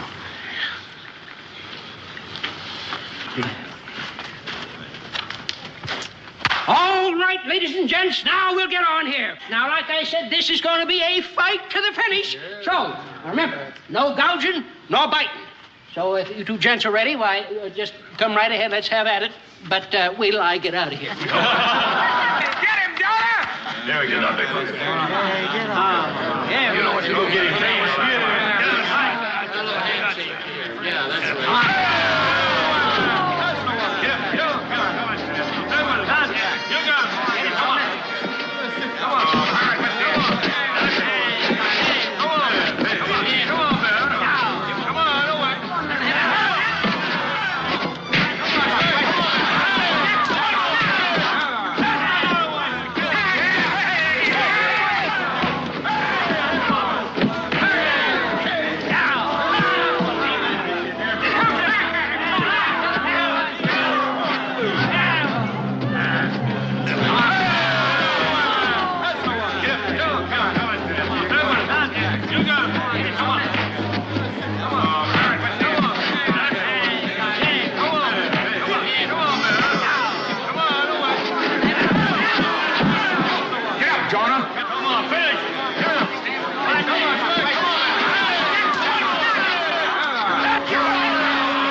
Come on.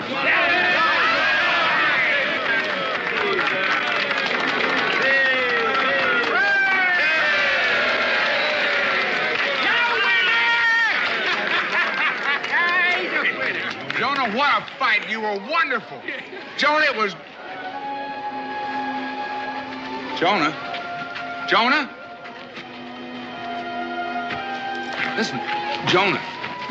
Jonah. Let him go, Josh. What do you suppose is the matter with him? I don't know, but he doesn't want to talk to you. Let me go after him, Pa. Maybe he'll talk to me. All right, son. And bring him home to dinner. I've got a turkey on.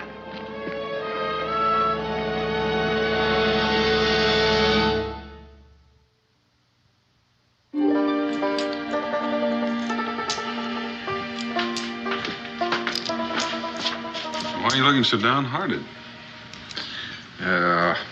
Just thinking what a fool I've been. No wonder Jonah won't speak to me. Well, here, try a little of this. If this doesn't cheer you up, you're in a real bad way. Dinner's all ready to put on the table as soon as Israel and Jonah get here. Where's Jonah? He's not coming. Well, he hasn't heard or anything, is he? Nope, he's going away. Going where? He didn't say. He's just leaving. Well, why would he do a thing like that? Because he thinks he's a failure. Because he can't keep his promise to your uncle about helping you with the land. You being as irresponsible as you are. Becky, you got to excuse me. I got to get over there before he leaves. Dinner will keep, and I think we should all go along.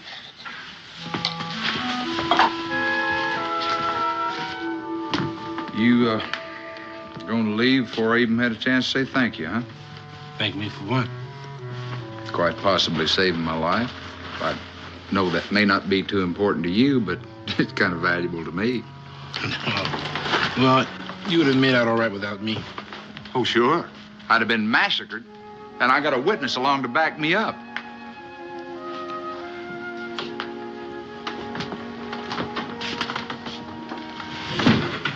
Why are you leaving, Jonah?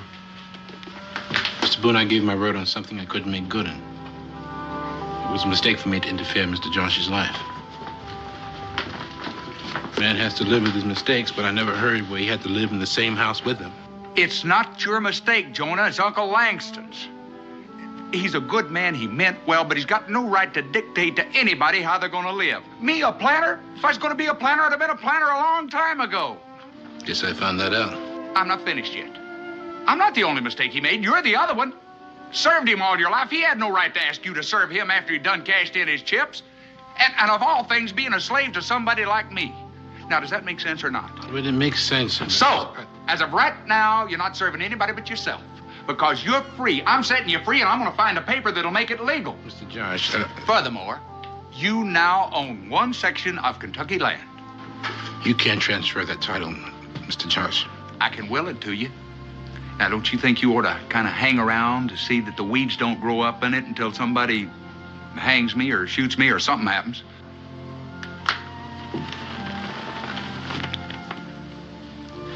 Mr. Josh. Last thing. Don't call me Mister anymore. That's all I got to say, Jones.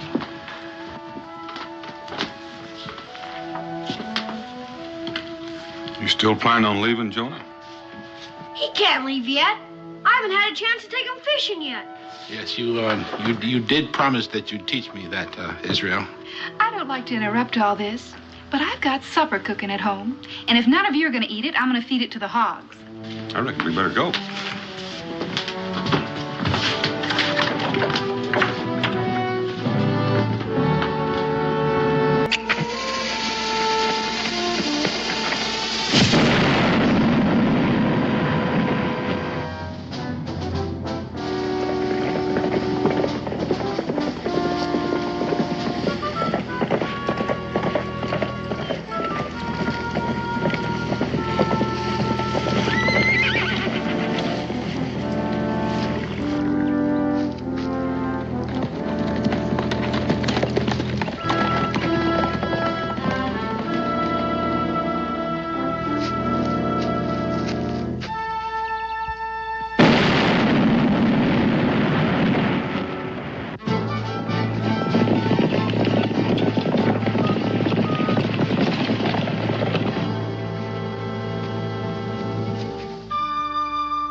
I catch the rebels responsible for this, I'm going to dress them for beef. Whoever it is, they know their business all right. This is the third one they've snatched right out of our hands. The fourth, Corporal Barnes, the fourth, and it better be the last, because there's only one more left. Williams! Report to headquarters. Tell the colonel he'll have to cross the gorge above Hunter's Point, over the suspension bridge. Suspension bridge? I never heard of it. Let's hope the rebels haven't heard of it either. According to reports, it's falling apart. And if we're going to get there, Corporal Barnes, before they blow it up, we'd better get moving. Right. On the double. This way, lads.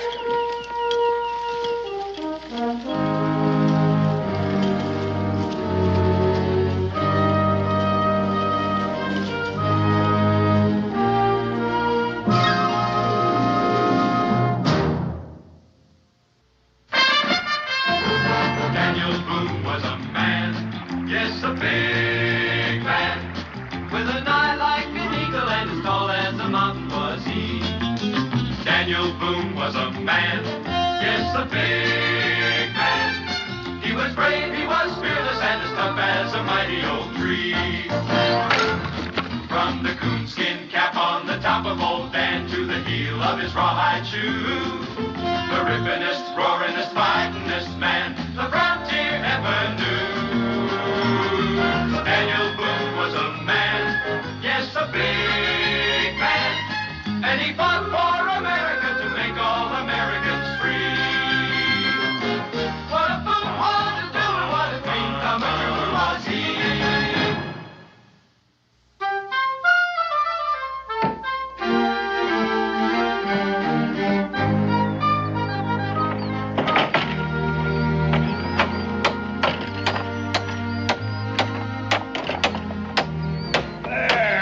Got it. Well, I guess that does it for the braces and supports, Pa. As soon as we get some planking and those loose rails fixed, she'll be as good as new. Looks better than it did last year at this time. We could never manage without it. Hey, Clint, remember the first time you crossed it and took a safety line over? With you and Pa holding that anchor rope around my waist? Well, I don't want to try that again. Well, you said you weren't scared.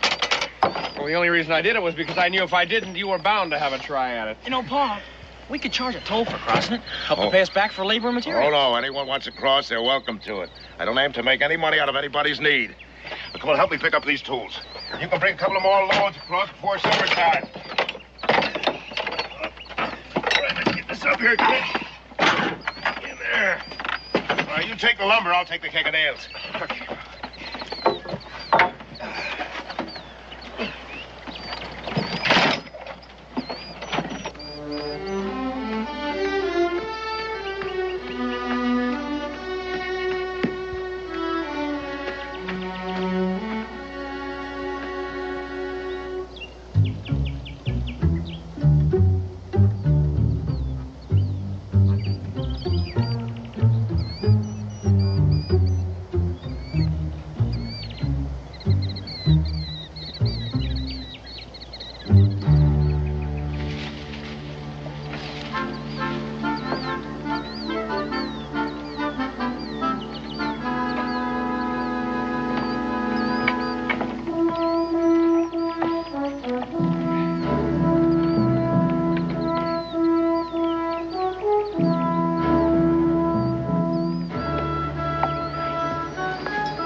Well, it's not a good idea to point a pistol at a man unless you know he's an enemy.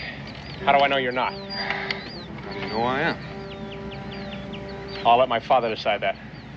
This bridge is private property, mister. Now pick up your gear and move.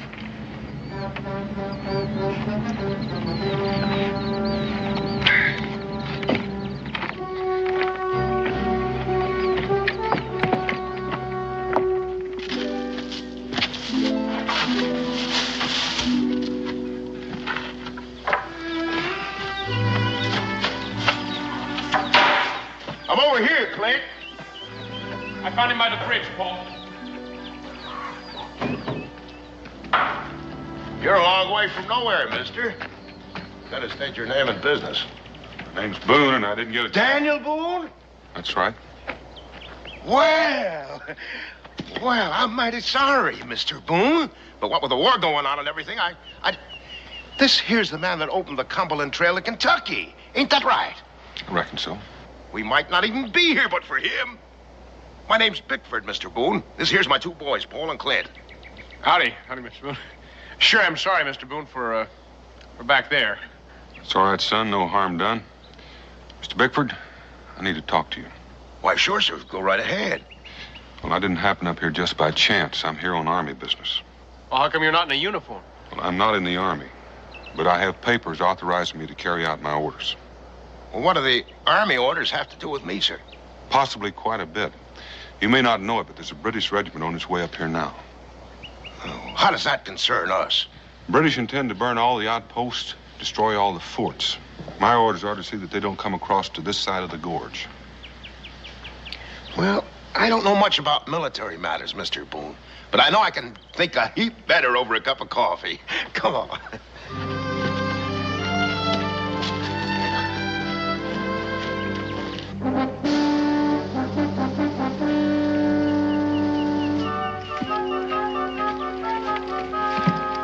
Sergeant! Can't we stop here for a breather? We keep on going till we reach that bridge. We can't keep up with you, Sergeant. We need rest. You men can rest when the bridge is secured. If you insist on going on, sir, you'll have to reach that bridge all by yourself. And if somebody blows that bridge Private Orks before we get there, the colonel's apt to be very, very upset. Now get out! Come on, move! All of you!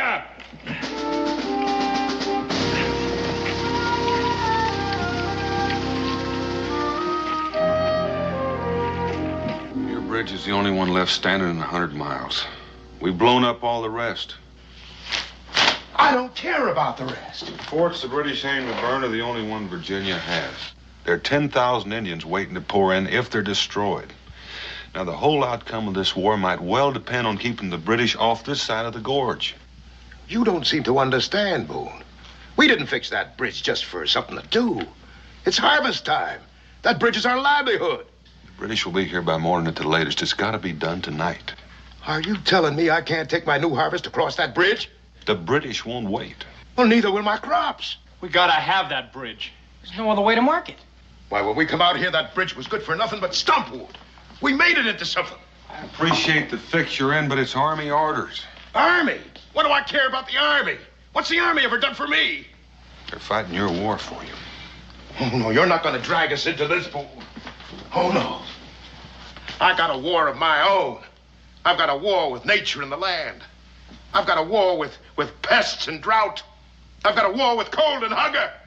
I got a war just to see that me and my family stay alive. And that bridge out there is my only chance of winning it. And you're not going to destroy any of it. Well, it's not my choice. And I know it's not an easy choice for you to make, but I don't think you'll enjoy keeping your bridge knowing the price of it was paid in human life. Men fight. They get killed. I'm not talking about soldiers. I'm talking about farmers and their wives and their children. You boys know what I'm talking about? Have you ever seen an Indian massacre? Or rather, what's left of one? Well, I have, and it's not a very pretty sight. Don't you pay him no mind, Paul. Nothing like that's going to happen. And if it does, it won't be any fault of ours. Oh, it'll happen. But I don't know how well you're going to sleep at night with that on your conscience. You think about that. I am thinking. I'm thinking I don't much like someone coming here and telling me to do this and do that. Don't you understand, Boone? I've got enough worries. My farm, my sons. I can't worry about the whole world. You're willing to trade crops for sons. That's not what Pa's saying. You're just twisting his words around. Oh, no, I'm not, son. Is a bridge more important to you than human life? Now, you get out of here. Get off our land. And don't come back, because we'll be waiting for you. Mr. Bickford, I have orders to blow up your bridge.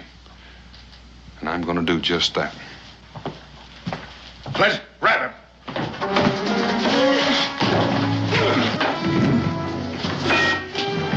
Grab him! Grab him, Clint! Let's go. Why don't you open up the cellar door?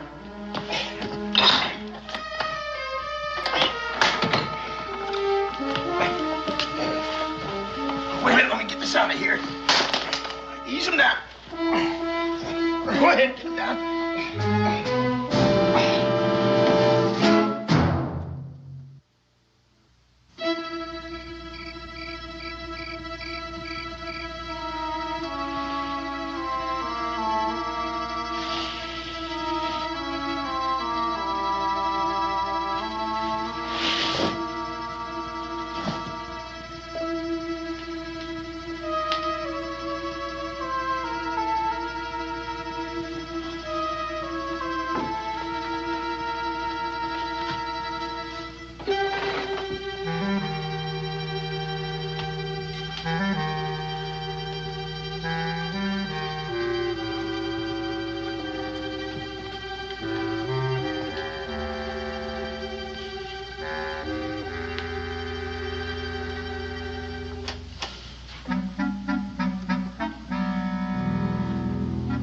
Supper's on.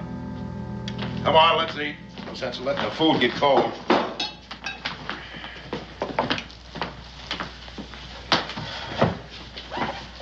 Don't you worry about Boone. He'll be all right.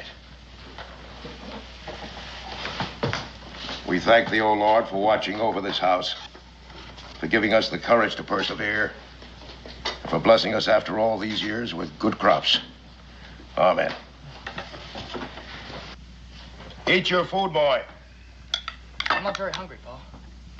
You will be tomorrow when we start harvesting. You know, Pa, I've been thinking. About what? Well, about things. About things, hmm? Pass potatoes. Well, about what Mr. Boone was saying. Forget Mr. Boone. He didn't say anything worth thinking on. How can I forget him when we got him prisoner? And besides, I just think he was getting at something. Something important. Did you now? Pa's right, Paul. Boone was just running on, saying what he thinks. That don't mean we have to think the same. Yeah, but I never heard the war talked about that way before. I mean, I never did worry about anybody else's stakes in it except our own. A man wants to survive out here. That's all he better worry about, son. But crops for lives? Would you really want that on your conscience? Now, if I was you, I wouldn't be so quick to listen to Mr. Boone. It's easy enough for him to come here and tell us what our problems are and how to solve them. But he can just walk away after it's all over. Well, we've got to live here and take what comes. You're too young to remember. We had a good crop once, ready for harvesting. And what happens? Neighbors' cows broke through the fence and trampled the crops. What they didn't trample, they ate. Now, what did the neighbors do about that? They just said, we're sorry. Just like Mr. Boone. They gave us half a side of beef. Half a side of beef. Had a scratch to make it through that winter. What do you think we came out here for, Paul? I know, to get away from people, to have some peace. Get away from the war, I reckon. But it seems like the war's come to us now. And maybe it's like Mr. Boone said, there's just no way for us to stay shut of it. Mr. Boone! Mr. Boone! I tell you, it's not our fight. And I have to see that we don't have any part of it. Well, you always used to say us settlers had to stick together if we were ever going to be free. If there was ever going to be a really good country here. Well, what's the use of being free if you're hungry? If you're not free, you shouldn't even be here. Now, this is the gratitude I get. Not a thing I ever did wasn't for you boys. And now the first stranger comes along, you start repeating them as if he was the only man on earth who knew anything. I was only asking some questions, Pa. Don't ask any questions.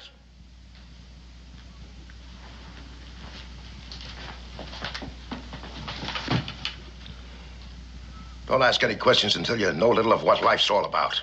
Well, how can I ever know anything about it if you just shut me up and don't give me any answers? That's enough.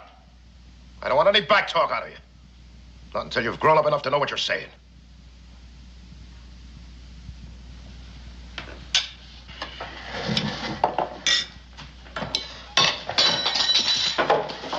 Where do you think you're going? I have a little talk with Paul. You didn't have to be so hard on him. Well, let him simmer down for a while. If I'm not hard on him, how's he going to learn? Life is going to be hard on him. Like it is hard on all of us. He hasn't grown up enough yet to start passing judgment on his father. He wasn't passing judgment on you, Paul. He was just trying to sort things out for himself. You always said before a boy becomes a man, he's got to do that. Oh, this is different. What we're talking about is something else again here. Well, maybe that's so, but I still think that... Don't argue with me. I wasn't arguing with you, Pa. Maybe Boone had a thought there. Oh, about the situation. Now, don't you give me any trouble. I know I'm doing the right thing. You know, anything you do is going to be the right thing with me, Pa. Still, it don't set easy with me. Keeping Boone prisoner. For 2 or 3 days? Till we get our crops across the bridge? Now, what's the harm in that? None, I suppose. All right, then stop worrying about it. Well, my congratulations, Sergeant. I may never be the same again, but it seems like this time we beat the rebels. We haven't beaten them until the regiment crosses to the other side. Now, I want all you men to stay alert and keep a sharp eye on this bridge. Is it all right if we rest while we're doing it, Sergeant? You'll stay alert, Corporal, by walking your post until the regiment comes. Another few hours won't kill you. You Hawks and you Carpenter, keep your stations here. I want this side of the bridge secured. The rest of you follow me.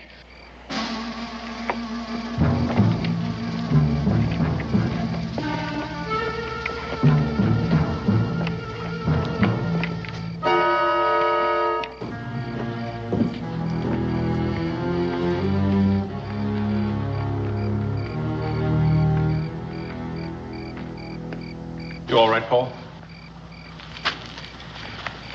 Paul didn't mean what he said. Then why did he say it? Well, you got to understand about Paul. Life's never been very good to him. I reckon he's failed at almost everything he ever tried, due to one thing or another. In a way, he even blames himself for Ma's dying. Or feels guilty, anyway. Because she never had the things he thought she ought to have. Can you understand that, Paul?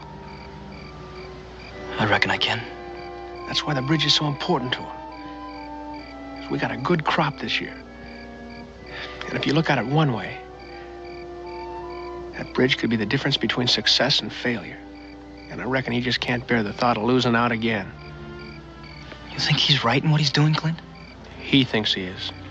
And I reckon when it comes right down to cases, a man's got to act according to his own lights. No matter who gets hurt.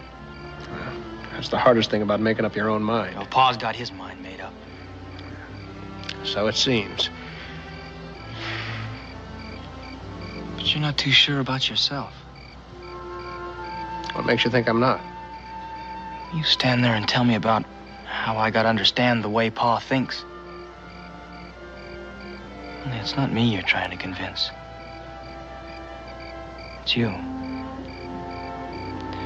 You know, for someone who's not grown up yet, some of the things you say make quite a bit of sense. Oh, you're just trying to make me feel better. Maybe. The question is, do you? You know, Clint, I always feel good when I talk to you. Good enough to eat your supper? Yeah, I guess even good enough for that. You go in the house and eat. I'll go help Pa in the barn.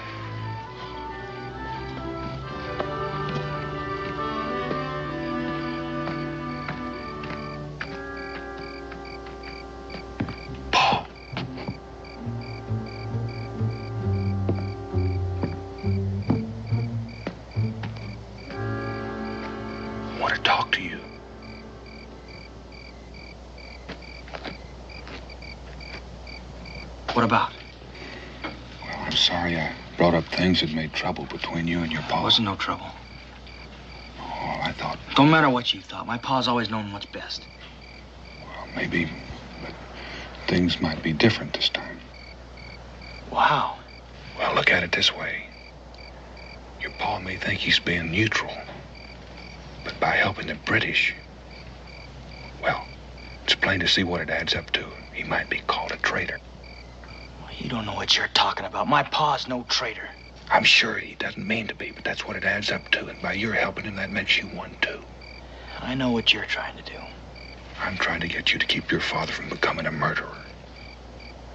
A murderer? Paul, what do you figure he's going to do about me? I don't know. Let you go, I guess, when he thinks it's safe. He lets me loose. He knows the Continental Army gets wind of what he's done here. He'll be hanged as a traitor. That leaves only one thing for him to do, to kill me. He couldn't. Paul, when a man wades deep enough into a river and the current gets at him, it'll carry him away whether he likes it or not. Hey, you there.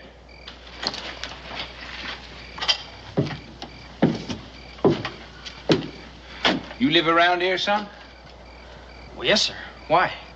You seen any strangers around here? Skulking near that bridge? We're stuck out in the hind end of nowhere here, sir. We don't see folks for months on end. Regular hermits, eh? Who's here, then, apart from yourself? Well, just my father and my brother. They're bedding down the animals. Go and get them, son. Right, lads, let's have a look inside.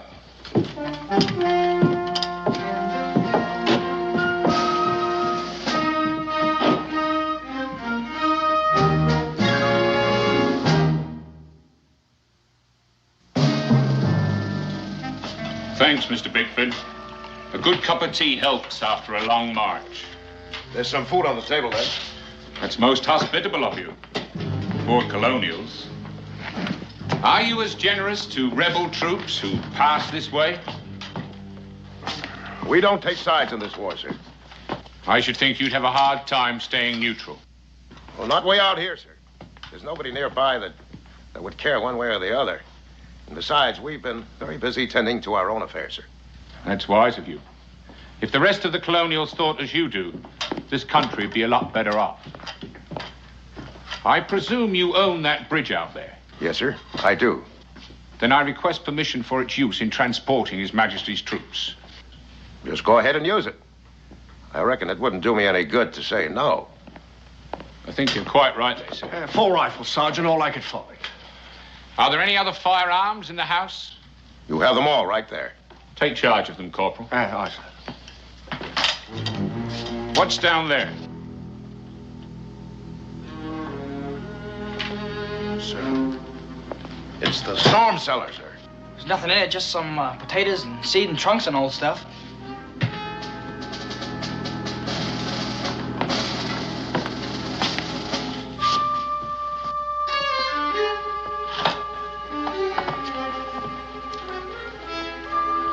Hey, wait a minute, Sergeant. You can't take our guns. It's simply a precaution. I'll see that they're returned when the regiment is gone. It shouldn't be too long. Right, lads, let's go.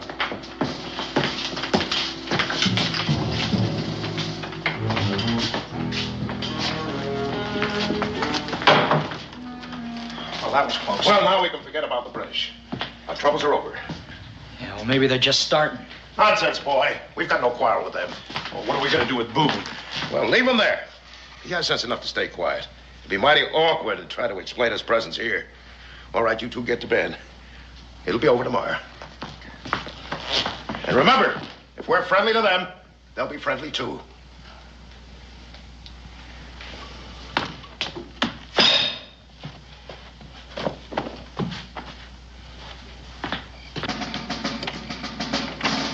Sentry? We brought some souvenirs for you. Some extra armament in case you need it. Just put them down over there. Anything going on? It's been quiet as a Sunday in church, Sergeant.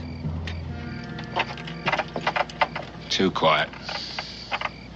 I don't like it. Haven't you had your fill of hearing blasting powder going off? That's just what I mean. I don't think I follow you, Sergeant. These colonials we've been after. 4 bridges wrecked right before our eyes, so to speak.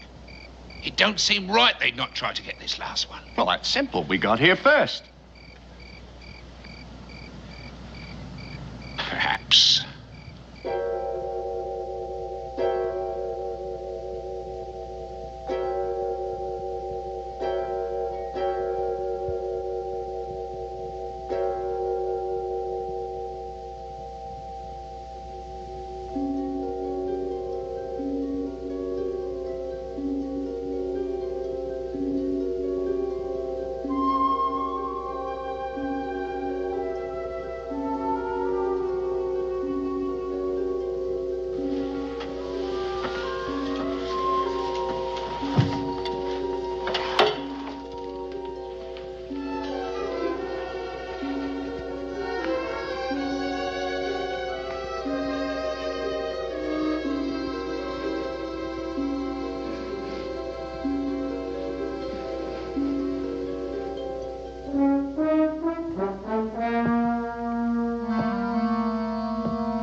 Who goes?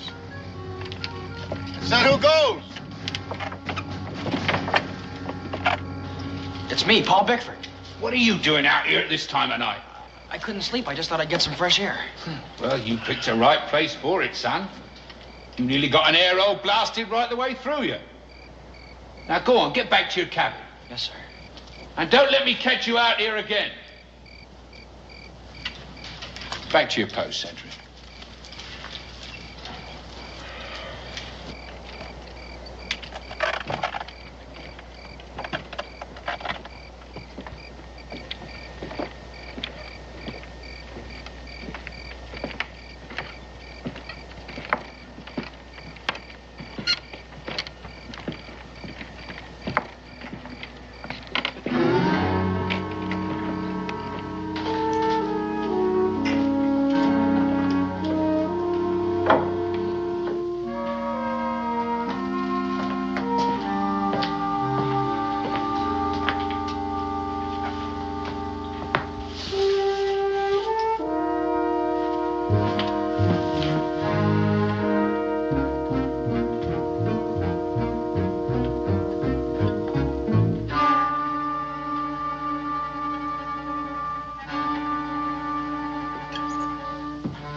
But I've got to get out of here. Are you going to yell if I let you go, or do I have to quiet you? I came to help you. Good.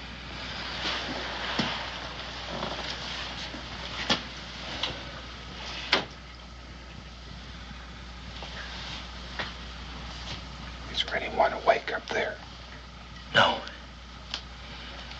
Mr. Boone, what you said about my pa's becoming a murderer, you weren't lying to me, were you? I wasn't lying. My pa ain't gonna see it my way. But it just seemed to me I sort of had to save him from himself.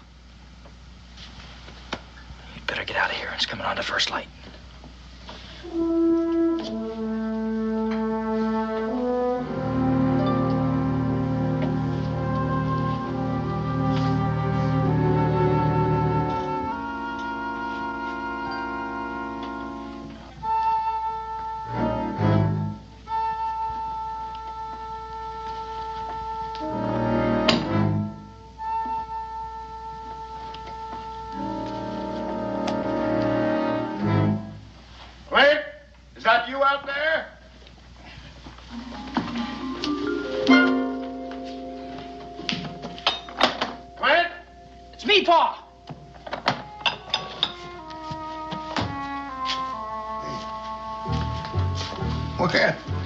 What are you doing up so early? I couldn't get any sleep, Pa. I knew there was a lot of work to do today. Just thought I'd fix the fire and put on the coffee for you and Clint when you got up this morning. Oh, that's real thoughtful of you, son. It'll be a while before it's done, Pa. I'll call you. Ooh, it's not worthwhile going back to bed. By the time I got dressed and washed, breakfast will be done, and then it'll be light enough to tend the stock.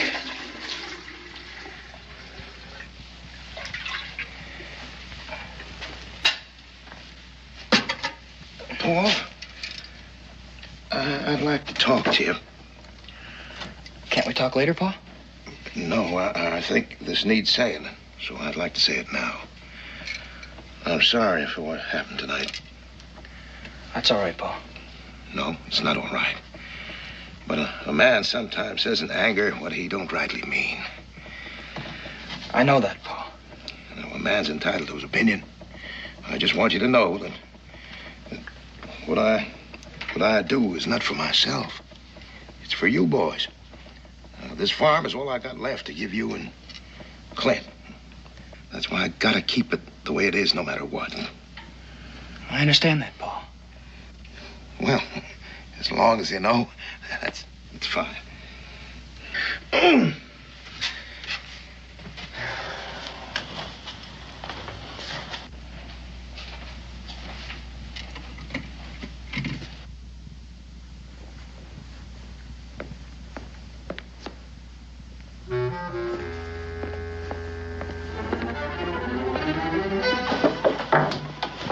What is that? I'm just fixing breakfast.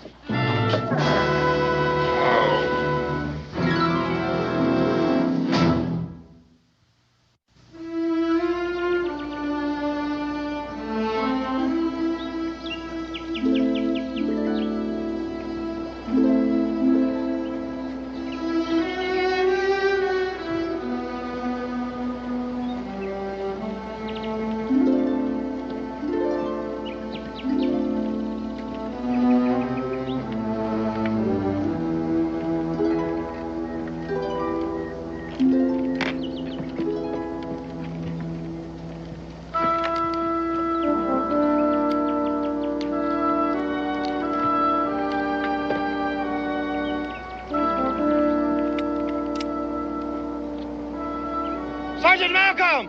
Sergeant, on the double!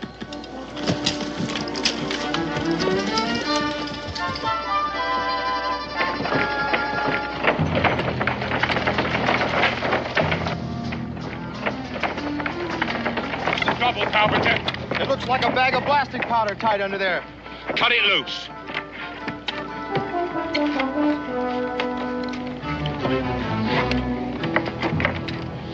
It's blasting powder, all right. You men search this bridge carefully. You, sentry, come with us.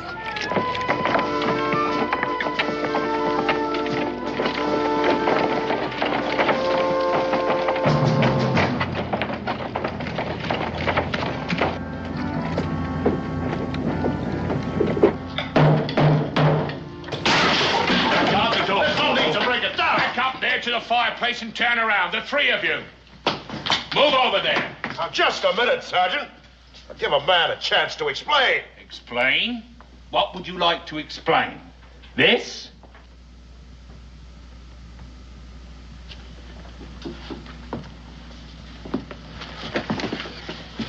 Just some potatoes and seeds and a few old trunks, eh?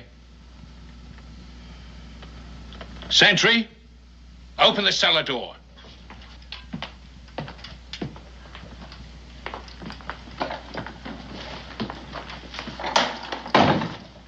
Tell him to come out. Well, tell him, Pa. Tell him you can't call anybody out because there's nobody down there.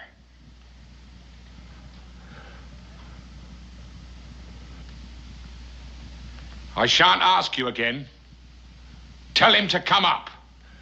Well, you heard what my boy said. There's nobody down there. We'll soon see. If you've lied to me, I'll have you all before a firing squad. Keep an eye on him.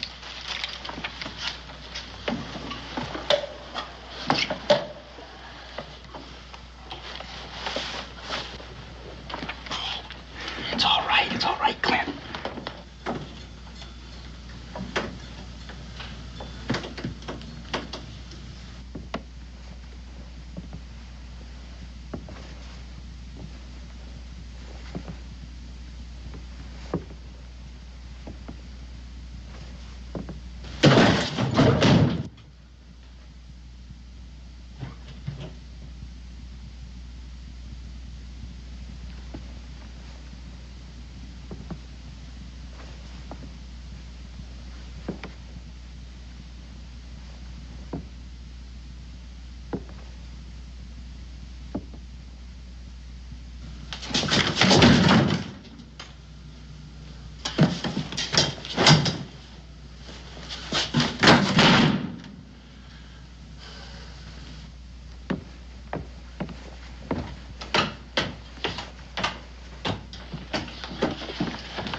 Didn't get him all, Sergeant. Shut up.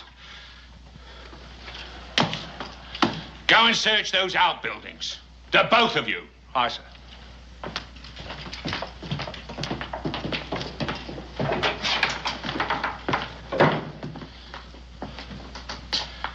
Mr. Bickford, I believe that something's gone on here that you haven't told me about.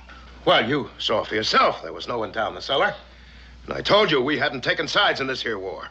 Under the circumstances, you will confine yourselves to this cabin. Well, Sergeant, we have stock to tend to. Horses to be fed. A cow to be milked. All right. See to your stock.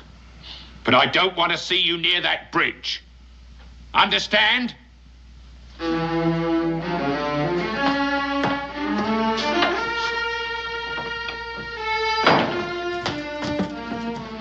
I don't need to ask who let him loose. Or are you both to blame? I did it, Pa. Clint had no part of it. I thought so. Clint has too many brains. Why, Pa? It's like you said, Clint. A man's just got to do what he thinks is right. You young fool. What makes you think you're grown up enough to make a man's decision? Do you know what you've done? You've as good as killed us all. Come back here! Oh, wait. Don't you see? What if Boone had been in that cellar?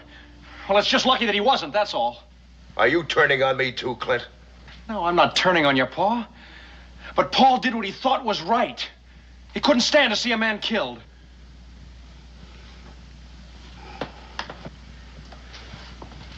Oh, I should have killed him myself while I had the chance. Now he's got his powder and he's gonna blow up our bridge. It's not important, Paul. Look, I worked on that bridge just as hard as you did.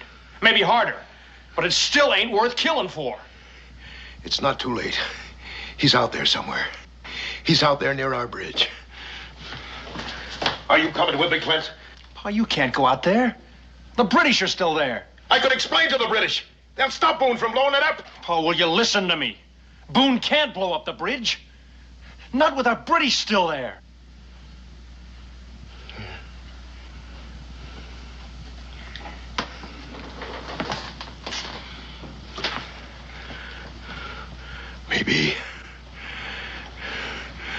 Maybe. Anything going on? Not a thing, Sergeant. There has to be someone around here somewhere. You two go and search the woods. Barnes and I are going to have a look over the other side. Come on, Barnes. They're right, Sergeant.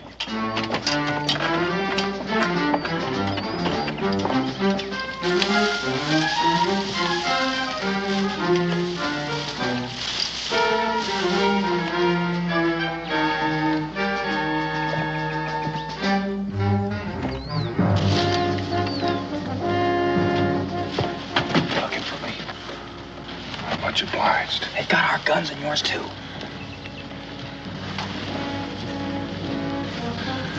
Our guns are stashed right over there. And we'll get them back just as soon as the sentries go to the far end of the bridge.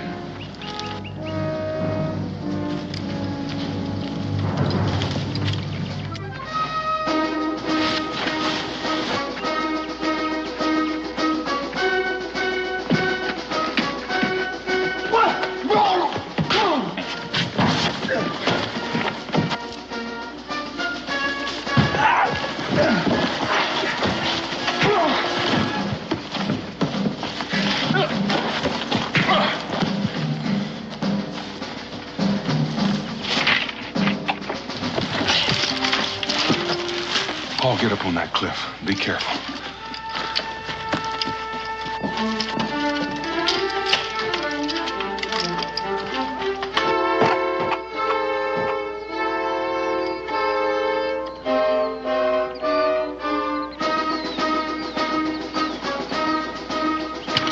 I'm here, Mr. Boone! Keep them back!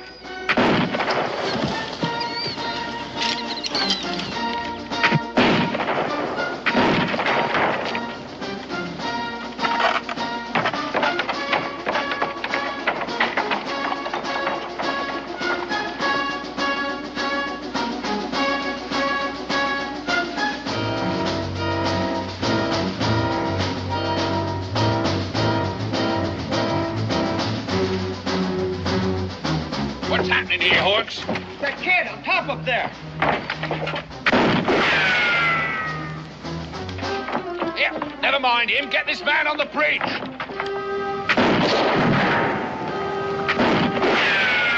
Come on, we can get him before the boy reloads. Right, Sergeant.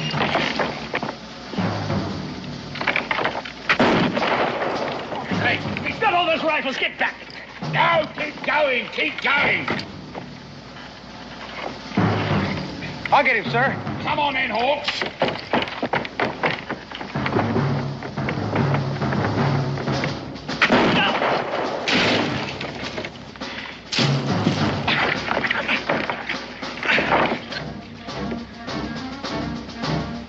Get that man there, Corporal.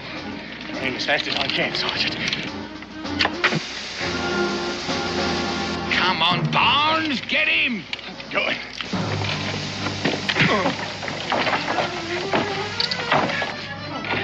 He's not in the clear.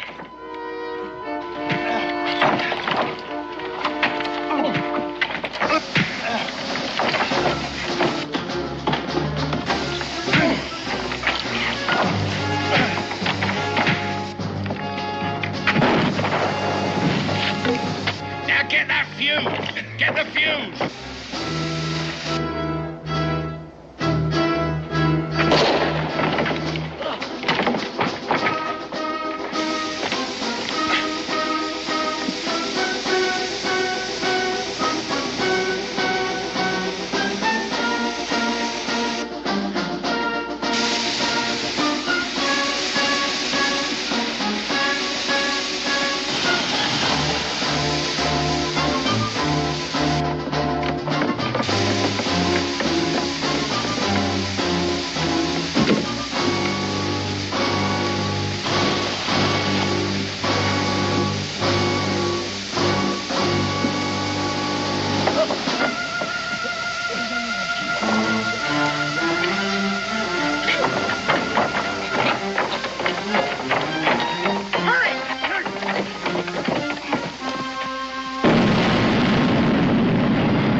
Mighty sorry to leave some of these things behind, but I just ain't got room for them.